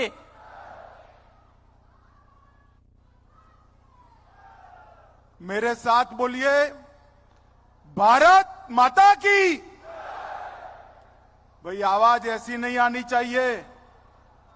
आज आसाम के नए कार्यालय का उद्घाटन हुआ है, यहां से मोदी जी तक आवाज जानी चाहिए कि गुवाहाटी में भाजपा वाले इकट्ठा हुए हैं। सभी लोग दोनों हाथ उठाइए, पूर्वोत्तर में शांति और विकास के संकल्प की मुट्ठी बींचिए और प्रचंड आवाज से बोलिए, भारत माता की, भारत माता की, भारत माता की। मंच पर उपस्थित परम सम्माननीय भारतीय जनता पार्टी के राष्ट्रीय अध्यक्ष श्रीमान जेपी नड्डा जी, असम सरकार के लोकप्रिय मुख्यमंत्री और मेरे मित्र डॉक्टर हेमंत बिस्वा शर्मा जी, असम भारतीय जनता पार्टी के प्रदेश अध्यक्ष श्रीमान कलिता जी, केंद्रीय मंत्री रामेश्वर तेली जी, हमारे प्रभारी और राष्ट्रीय उपाध्यक्ष भाई बैजंत पांडा जी, राष्ट्रीय महासचिव और असम के ही सांसद श्री दिलीप सैकिया जी, उत्तर पूर्व के समन्वयक श्री संदीप पात्रा जी, सह समन्वयक श्री ऋतुराज सिन्हा जी, उपस्थित राज्य सरकार के सभी मंत्रीगण, सांसद, विधायक और आज आसाम के कोने कोने से आए हुए प्यारे कार्यकर्ता भाइयों, माताओं, बहनों, आप सभी को मेरा प्यार भरा नमस्कार। मित्रों, आज मुझे एक दिन याद आता है, इससे 1/4 पंडाल में 2014 के अंत में एक जनसभा हुई थी जिसमें हमने आसाम के अंदर सत्ता परिवर्तन का बिगुल फूका था। मैं राष्ट्रीय अध्यक्ष था, मैं ही आया था। पंडाल इससे 1/4 था, संख्या इससे 10वें भाग की थी और वो जनसभा थी। आज देखे ईश्वर की कृपा, कामाख्या की कृपा, आज 50,000 कार्यकर्ताओं का सम्मेलन मेरे नजर के सामने दिखाई पड़ा। कोई पार्टी इतनी बड़ी जनसभा नहीं कर सकती जितना बड़ा कार्यकर्ता सम्मेलन असम प्रदेश भारतीय जनता पार्टी ने किया है। आसाम की पूरी टीम को, हमारे अध्यक्ष और हमारे प्रभारी अध्यक्ष कलिता जी और बैजत पांडा जी को मैं बहुत बहुत साधुवाद और अभिनंदन देना चाहता हूं। मित्रों, ये भूमि मां कामाख्या की भूमि है। शंकर देव और माधव देव ने 5 साल पहले यहां से पूरे विश्व को भक्ति का संदेश दिया। ये भूमि महान गोपीनाथ जी की भूमि है। आज अगर आसाम भारत के साथ है तो इसका संपूर्ण श्रेय लोकप्रिय गोपीनाथ जी को जाता है। संपूर्ण श्रेय लोकप्रिय गोपीनाथ जी को जाता है। ये भूमि भूपेन हजारिका की भूमि, जिसके मधुर कंठ ने पूरे उत्तर पूर्व को एक सांस्कृतिक ताने बाने से जोड़ कर रखा। भूपेंदा को जब मोदी जी ने भारत रत्न दिया, तब मोदी जी ने कहा था पूरे उत्तर पूर्व में, उत्तर पूर्व के संगीत को भूपेंदा की आवाज ने विश्व के कोने कोने तक पहुंचाने का काम किया है। आज इसी महान भूमि पर भारतीय जनता पार्टी ने 60,000 स्क्वायर फुट का एक बहुत बड़ा कार्यालय, जिस कार्यालय को देखकर मेरे जैसे कार्यकर्ता कह सकते हैं कि अध्यक्ष जी, आसाम प्रदेश के अध्यक्ष जी को कह सकता हूं, दिल्ली प्रदेश से भी अच्छा कार्यालय कलिता और हेमंत विश्व शर्मा ने यहां पर बनाया है। मित्रों, आगामी दिनों में, कल ही लक्ष्मी का दिन है। कामाख्या में मां लक्ष्मी रूबरू विराजमान है। आने वाले दिनों में दीपों का उत्सव दीपावली भी आने वाला है। आज वायुसेना दिन है। मैं वायुसेना के नामी गिनामी हजारों शहीदों और सैनिकों को प्रणाम कर कर उनकी देशभक्ति को याद करना चाहता हूं। मित्रों, आज मुझे लंबी बात नहीं करनी, मैं कुछ ही चीजें बताना चाहता हूं। मित्रों, 2014 में देश में एक परिवर्तन आया। मोदी जी की सरकार बनी। मोदी जी ने सरकार बनने के बाद दूसरे ही दिन से नॉर्थ ईस्ट और भारत के अन्य हिस्सों पर जो दूरियां थी, वो दूरियां मिटाने के लिए एक कार्य योजना बनाई। मोदी जी ने एक और तो विकास का एजेंडा हाथ में लिया। नॉर्थ ईस्ट के इंफ्रास्ट्रक्चर के डेवलपमेंट के लिए लाखों करोड़ों रुपया मोदी जी ने खर्च किया। एक कांग्रेस पार्टी थी तब नॉर्थ ईस्ट का पूरा ताना बाना बिखेरने का काम किया। सैकड़ों हथियारी ग्रुप बन चुके थे, जो हथियारी ग्रुप पूरे देश के खिलाफ काम करते। मोदी जी ने आने के बाद लाखों करोड़ों के इन्वेस्टमेंट से इंफ्रास्ट्रक्चर बनाए। उन्होंने घोषणा की कि अष्टलक्ष्मी के हर राज्य में एयरपोर्ट होगा, अष्टलक्ष्मी के हर राज्य में ट्रेन कनेक्टिविटी होगी। और मित्रों, आज बोगीबील का जो ब्रिज है, वो देखने के लिए दुनिया भर के इंजीनियर आते हैं। इतनी बड़ी इंजीनियरिंग कमाल हमारे आसाम के अंदर करने का काम किया मित्रों। और मोदी जी स्वयं आसाम के अंदर, नॉर्थ ईस्ट के अंदर एकमात्र प्रधानमंत्री ऐसे है जो प्रधानमंत्री रहने के बाद 40 बार से ज्यादा बार नॉर्थ ईस्ट का मुकाम किए हैं। मित्रों, हर 15 दिन में एक मंत्री उत्तर पूर्व का दौरा करता है और यहां पर विकास के कार्यक्रमों से मोदी जी ने नॉर्थ ईस्ट को एक धागे में बांधने का काम किया है। मित्रों, यहां पर हजारों युवा हाथ में हथियार लेकर घूमते थे। अलग अलग प्रकार के आंदोलन होते थे, बंद होते थे, और इसके कारण नॉर्थ ईस्ट का विकास नहीं होता।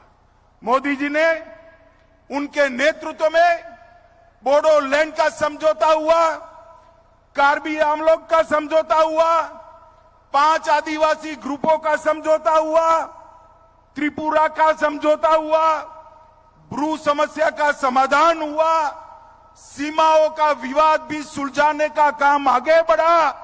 और जो आसाम कभी आतंकवाद, आंदोलन, गोलीबारी से जाना जाता था, वो आसाम आज रोजगारी, विकास और इंफ्रास्ट्रक्चर के लिए जाना जाने लगा है। मित्रों, मोदी जी ने समग्र पूर्वोत्तर को शांत करने का काम किया है।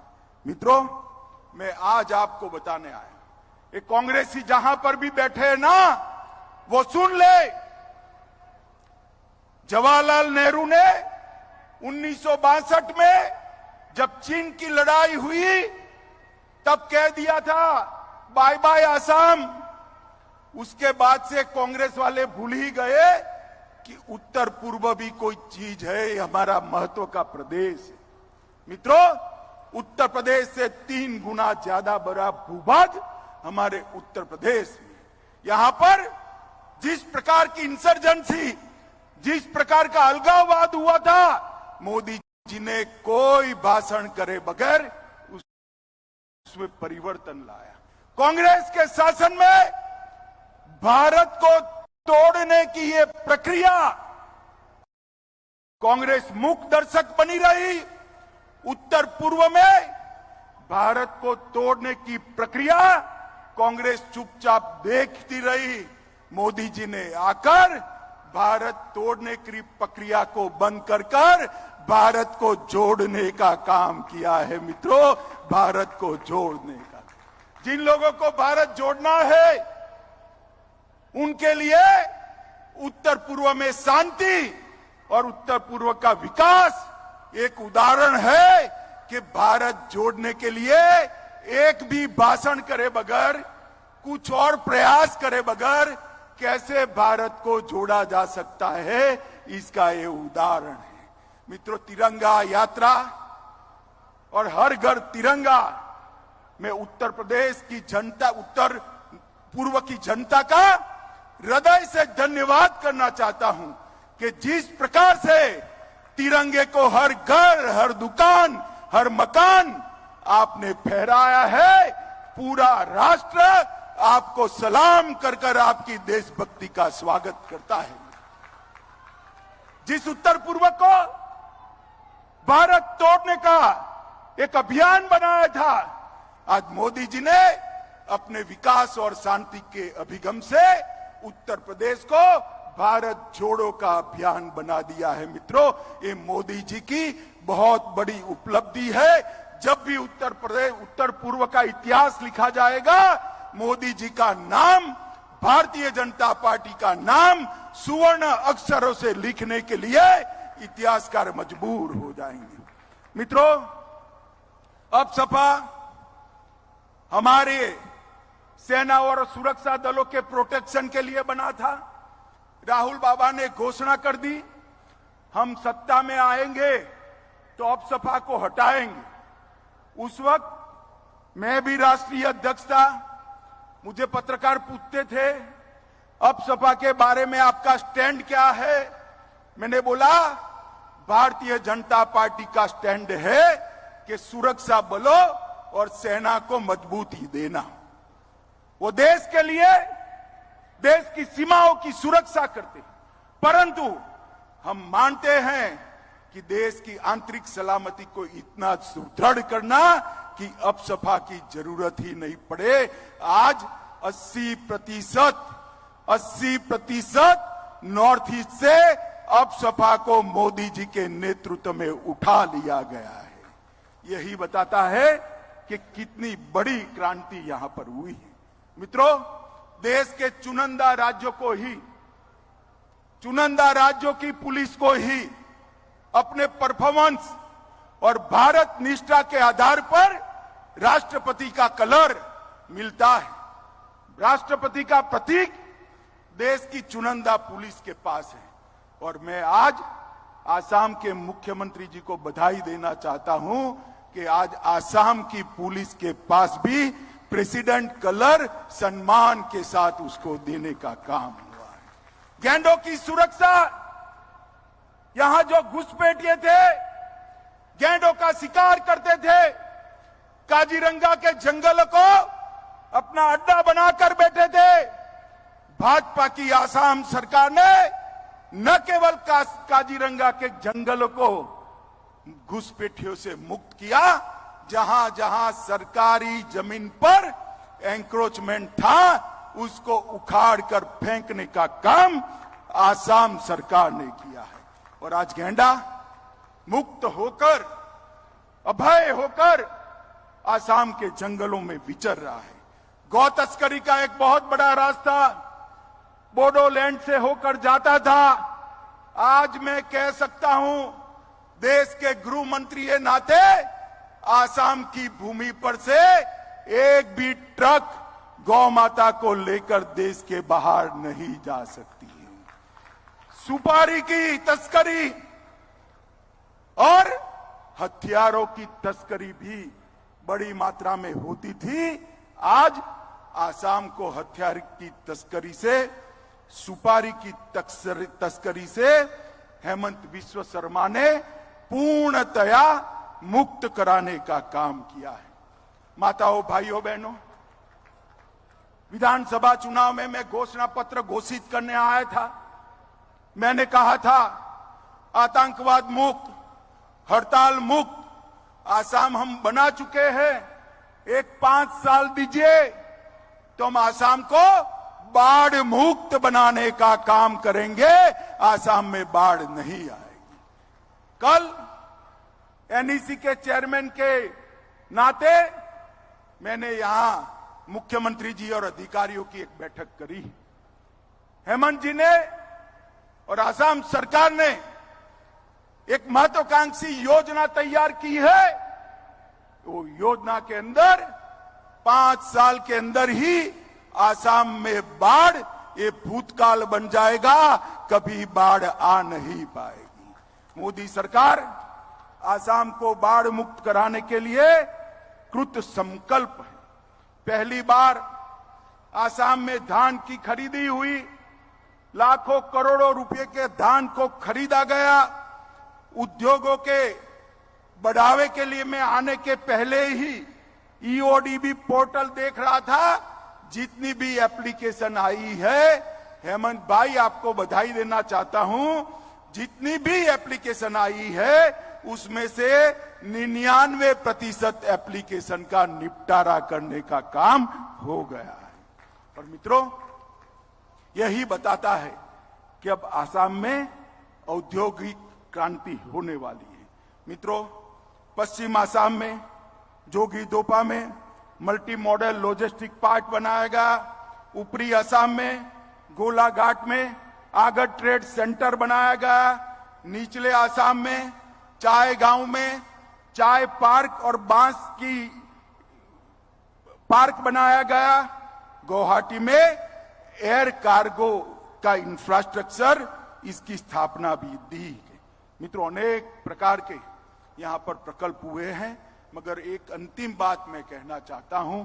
आसाम के अंदर हर जिले में, आसाम के अंदर हर जिले में मेडिकल कॉलेज की स्थापना हम फिर से वोट लेने आएंगे, इसके पहले हम कर देंगे, जिससे पूरे आसाम के अंदर किसी को भी बाहर जाने की जरूरत नहीं पड़ेगी।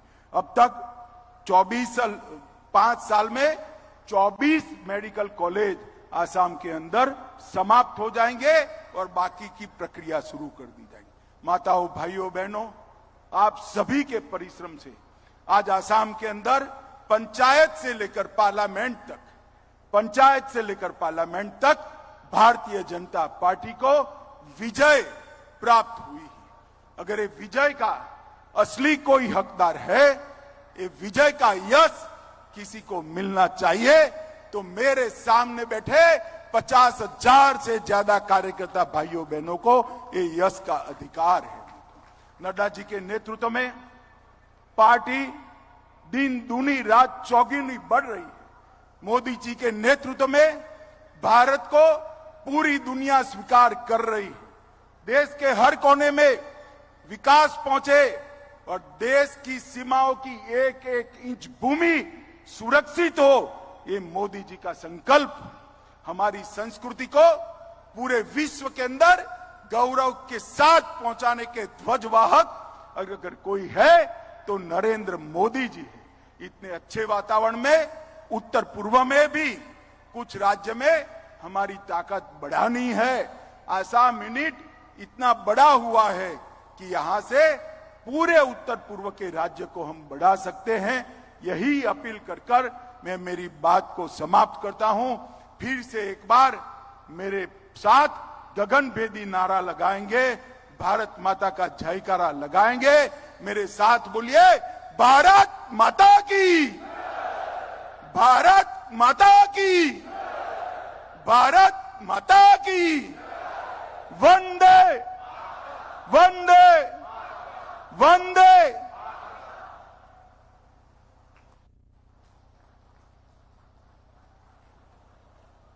মাননীয় গৃহমন্ত্ৰী অমিত শ্বাহ ডাঙৰীয়াই তেখেতৰ সাৱলীল বক্তব্যৰে যি প্ৰেৰণাদায়ক বক্তব্য আগবঢ়ালে তাৰ বাবে তেখেতক আমি ধন্যবাদ আৰু কৃতজ্ঞতা জ্ঞাপন কৰিছো। সকলো কাৰ্যকৰ্তাই আজি আমি অনুভৱ কৰিছো, আমি যথেষ্ট অনুপ্ৰাণিত আৰু উৎসাহিত অনুভৱ কৰিছো।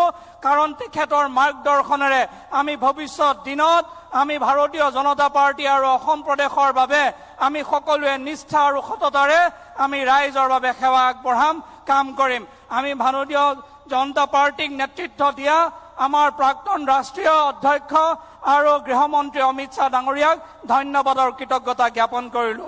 हम भारतीय जनता पार्टी के पूर्व अध्यक्ष और हमारे माननीय गृह मंत्री जी को बहुत बहुत आभार प्रकट करते हैं। आपने जो मार्गदर्शन दिखा इसके लिए बहुत बहुत धन्यवाद सर। अब हम बुलाना चाहते हैं विश्व के सबसे बड़े पार्टी के अध्यक्ष हमारे मार्गदर्शक जगत प्रसाद नड्डा जी को, हम सभी को मार्गदर्शन और संबोधन करने के लिए, हम सभी को खड़े होके उनको आदर सम्मान करने के लिए मैं अनुरोध करता हूं। जेपी नड्डा डांगरिया जिंदाबाद, भारत माता की। सभी लोग मेरे साथ बोलेंगे, भारत माता की, भारत माता की, भारत माता की। आज के कार्यक्रम में हमारे मंच को सुशोभित कर रहे हमारे मुख्य अतिथि भारत के गृह मंत्री सम्माननीय अमित भाई शाह जी, आज के कार्यक्रम में उपस्थित असम के यशस्वी मुख्यमंत्री श्री हेमंत बिस्वा शर्मा जी, हमारे प्रदेश के अध्यक्ष भवेश कलिता जी, हमारे राष्ट्रीय उपाध्यक्ष बजेंद्र पांडा जी, राष्ट्रीय महामंत्री दिलीप सैकिया जी, भारत सरकार में मंत्री श्री रामेश्वर तेली जी, पवन शर्मा जी, संवित पात्रा जी, ऋतुराज जी, हमारे लोकप्रिय सांसदगण, विधायकगण, मंत्रीगण और यहां उपस्थित इतनी बड़ी संख्या में भारतीय जनता पार्टी के कोने कोने असम से आए हुए हमारे कार्यकर्ता बंधु, सबसे पहले तो मैं आप सबको बहुत बहुत साधुवाद देता हूं, बधाई देता हूं कि आपने इतनी बड़ी संख्या में इस कार्यकर्ता सम्मेलन में अपने आप को शामिल हुए और इतनी बड़ी संख्या में आकर के आपने कार्यक्रम को सुशोभित किया। ये भारतीय जनता पार्टी का कार्यकर्ता सम्मेलन है। ये विशाल कार्यकर्ता सम्मेलन, उसमें मैं एक बात जरूर कहूंगा कि हाका लोके नमस्कार। मित्रों, मैं चाहूंगा कि मीडिया वाले जरा कैमरा पीछे दिखाएं। और दुनिया को बताएं कि जो राजनीतिक दल इतनी बड़ी सभा भी नहीं कर सकती, वहां भारतीय जनता पार्टी का कार्यकर्ता सम्मेलन भी इतना बड़ा होता है और इतनी ज्यादा कार्यकर्ता शामिल होते हैं। मुझे समझ में नहीं आ रहा कि ये जनसभा है कि कार्यकर्ता सम्मेलन है। मित्रों, ये आप लोगों का अथक प्रयास है जिसने भारतीय जनता पार्टी को यहां मजबूत बनाया, और यहां मजबूत बनाने के साथ साथ राष्ट्रवादी ताकतों को जो आपने आवाज दी है, उसके लिए मैं भारतीय जनता पार्टी के एक एक कार्यकर्ता को नमन करता हूं, साधुवाद देता हूं, बधाई देता हूं कि उन्होंने राष्ट्रवादी ताकतों को मजबूत किया है।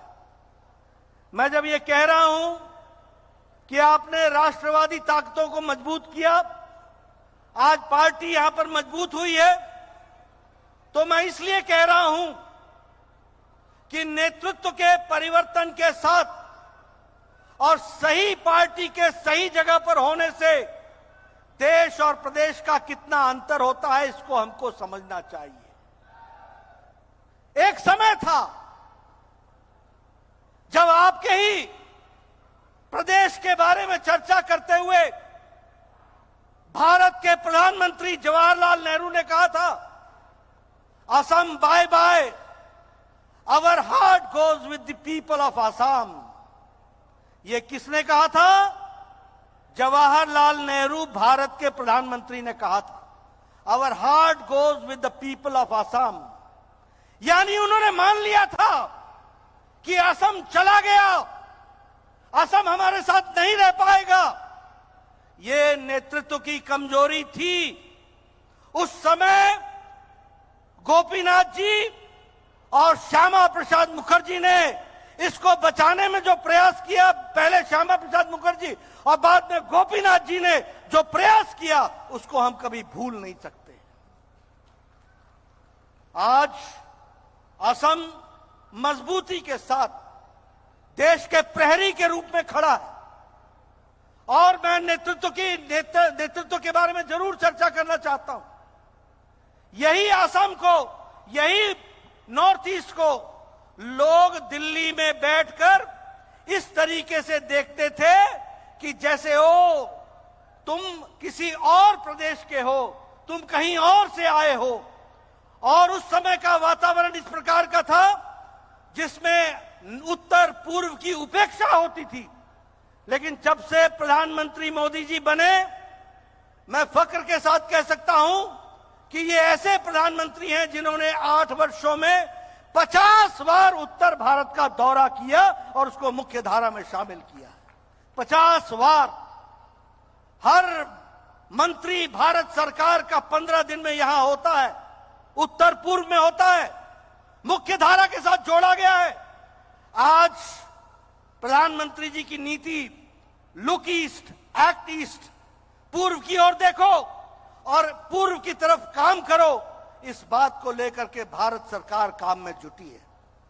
और मुझे खुशी है कि हेमंत बिस्वा शर्मा ने, पहले सर्बानंद सोनोवाल जी ने और बाद में हेमंत बिस्वा शर्मा जी ने असम को, और नहीं सिर्फ असम को बल्कि पूरे उत्तर भारत को जो भारत सरकार ने मदद की, उसको अक्षरशः धरती पर उतारने में कोई कसर नहीं छोड़ी है। इसके लिए भी मैं बधाई देना चाहता हूं। आपने जिस तरीके से कार्यक्रमों को लागू किया है और नीचे तक कार्यकर्ताओं के माध्यम से जो प्रदेश को मजबूती प्रदान की है, उसके लिए मैं आपको बधाई देता हूं।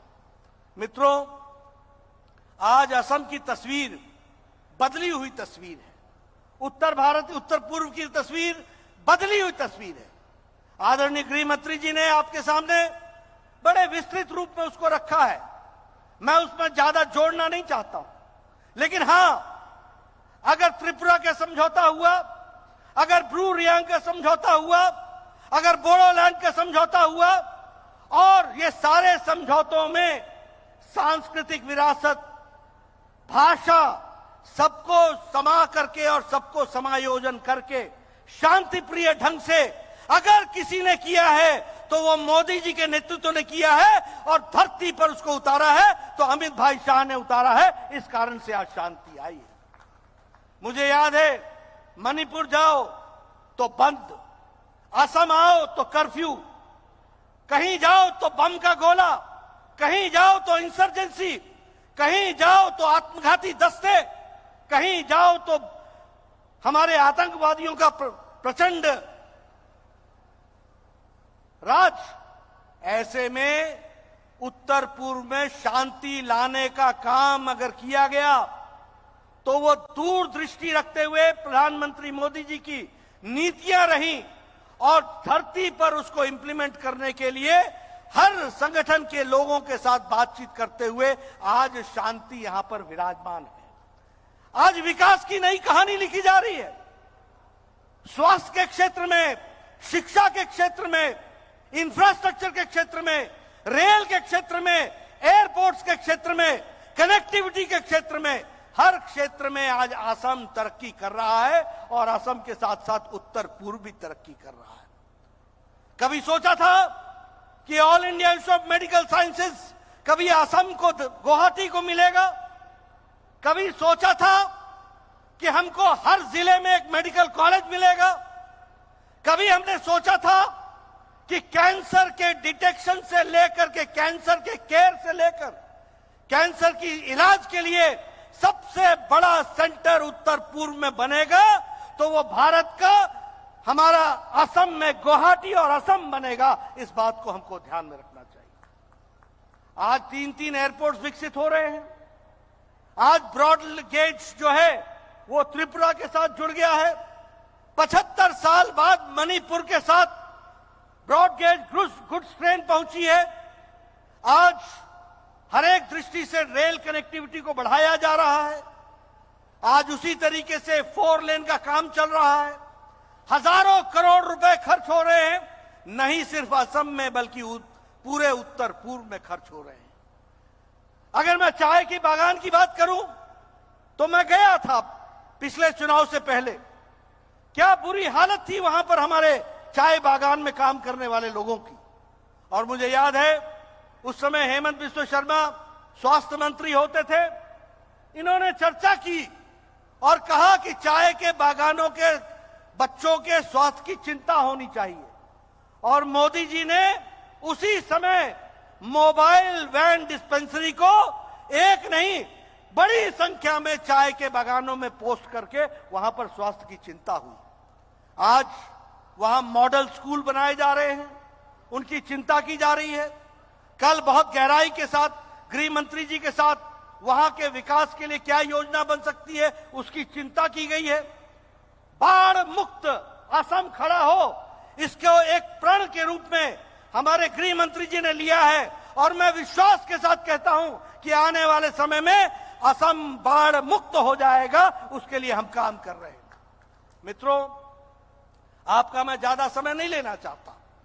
हमारे योजनाओं के बारे में बहुत गहराई से हमारे हेमंत बिस्वा शर्मा ने आपको बताया है। गृह मंत्री जी ने आपको भारत के सुरक्षा के बारे में आपके सामने सारी बातें रखी है।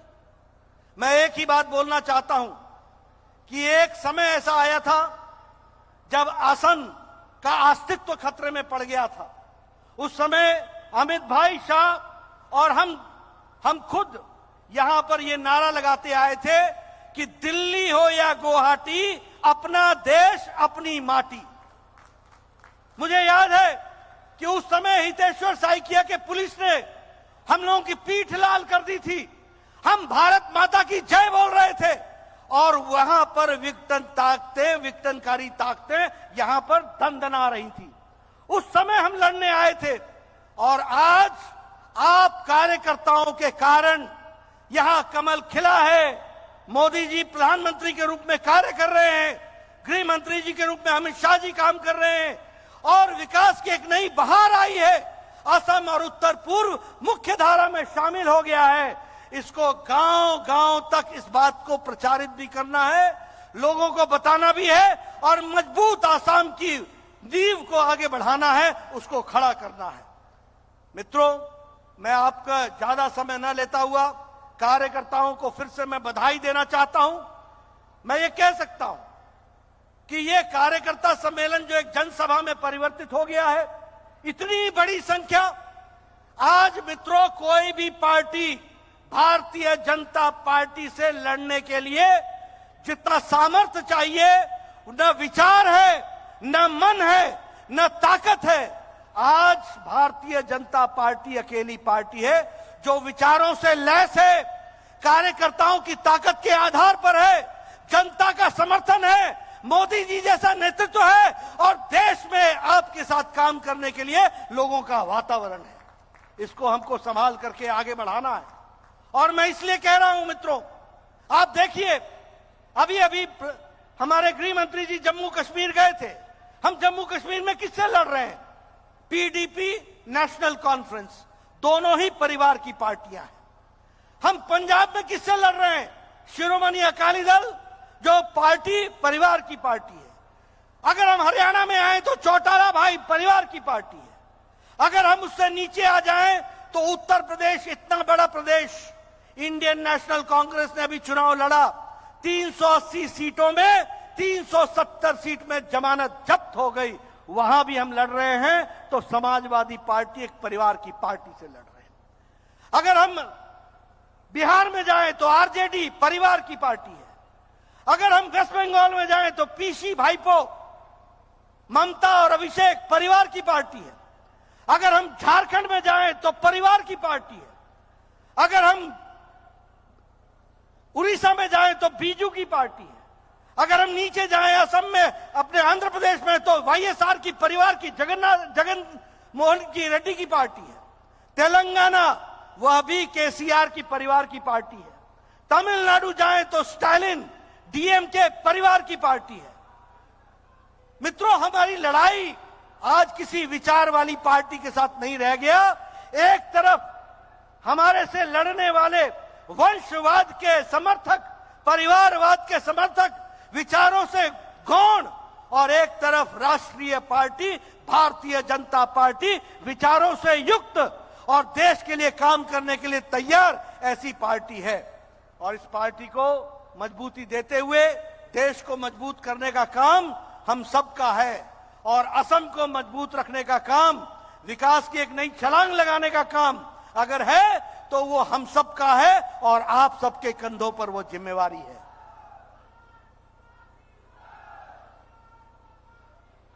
मुझे पूरा विश्वास है कि आप सब लोग इस कार्य को करने में कोई कसर नहीं छोड़ेंगे और मां भारती की सेवा में हम सब कार्यकर्ता लगे रहेंगे।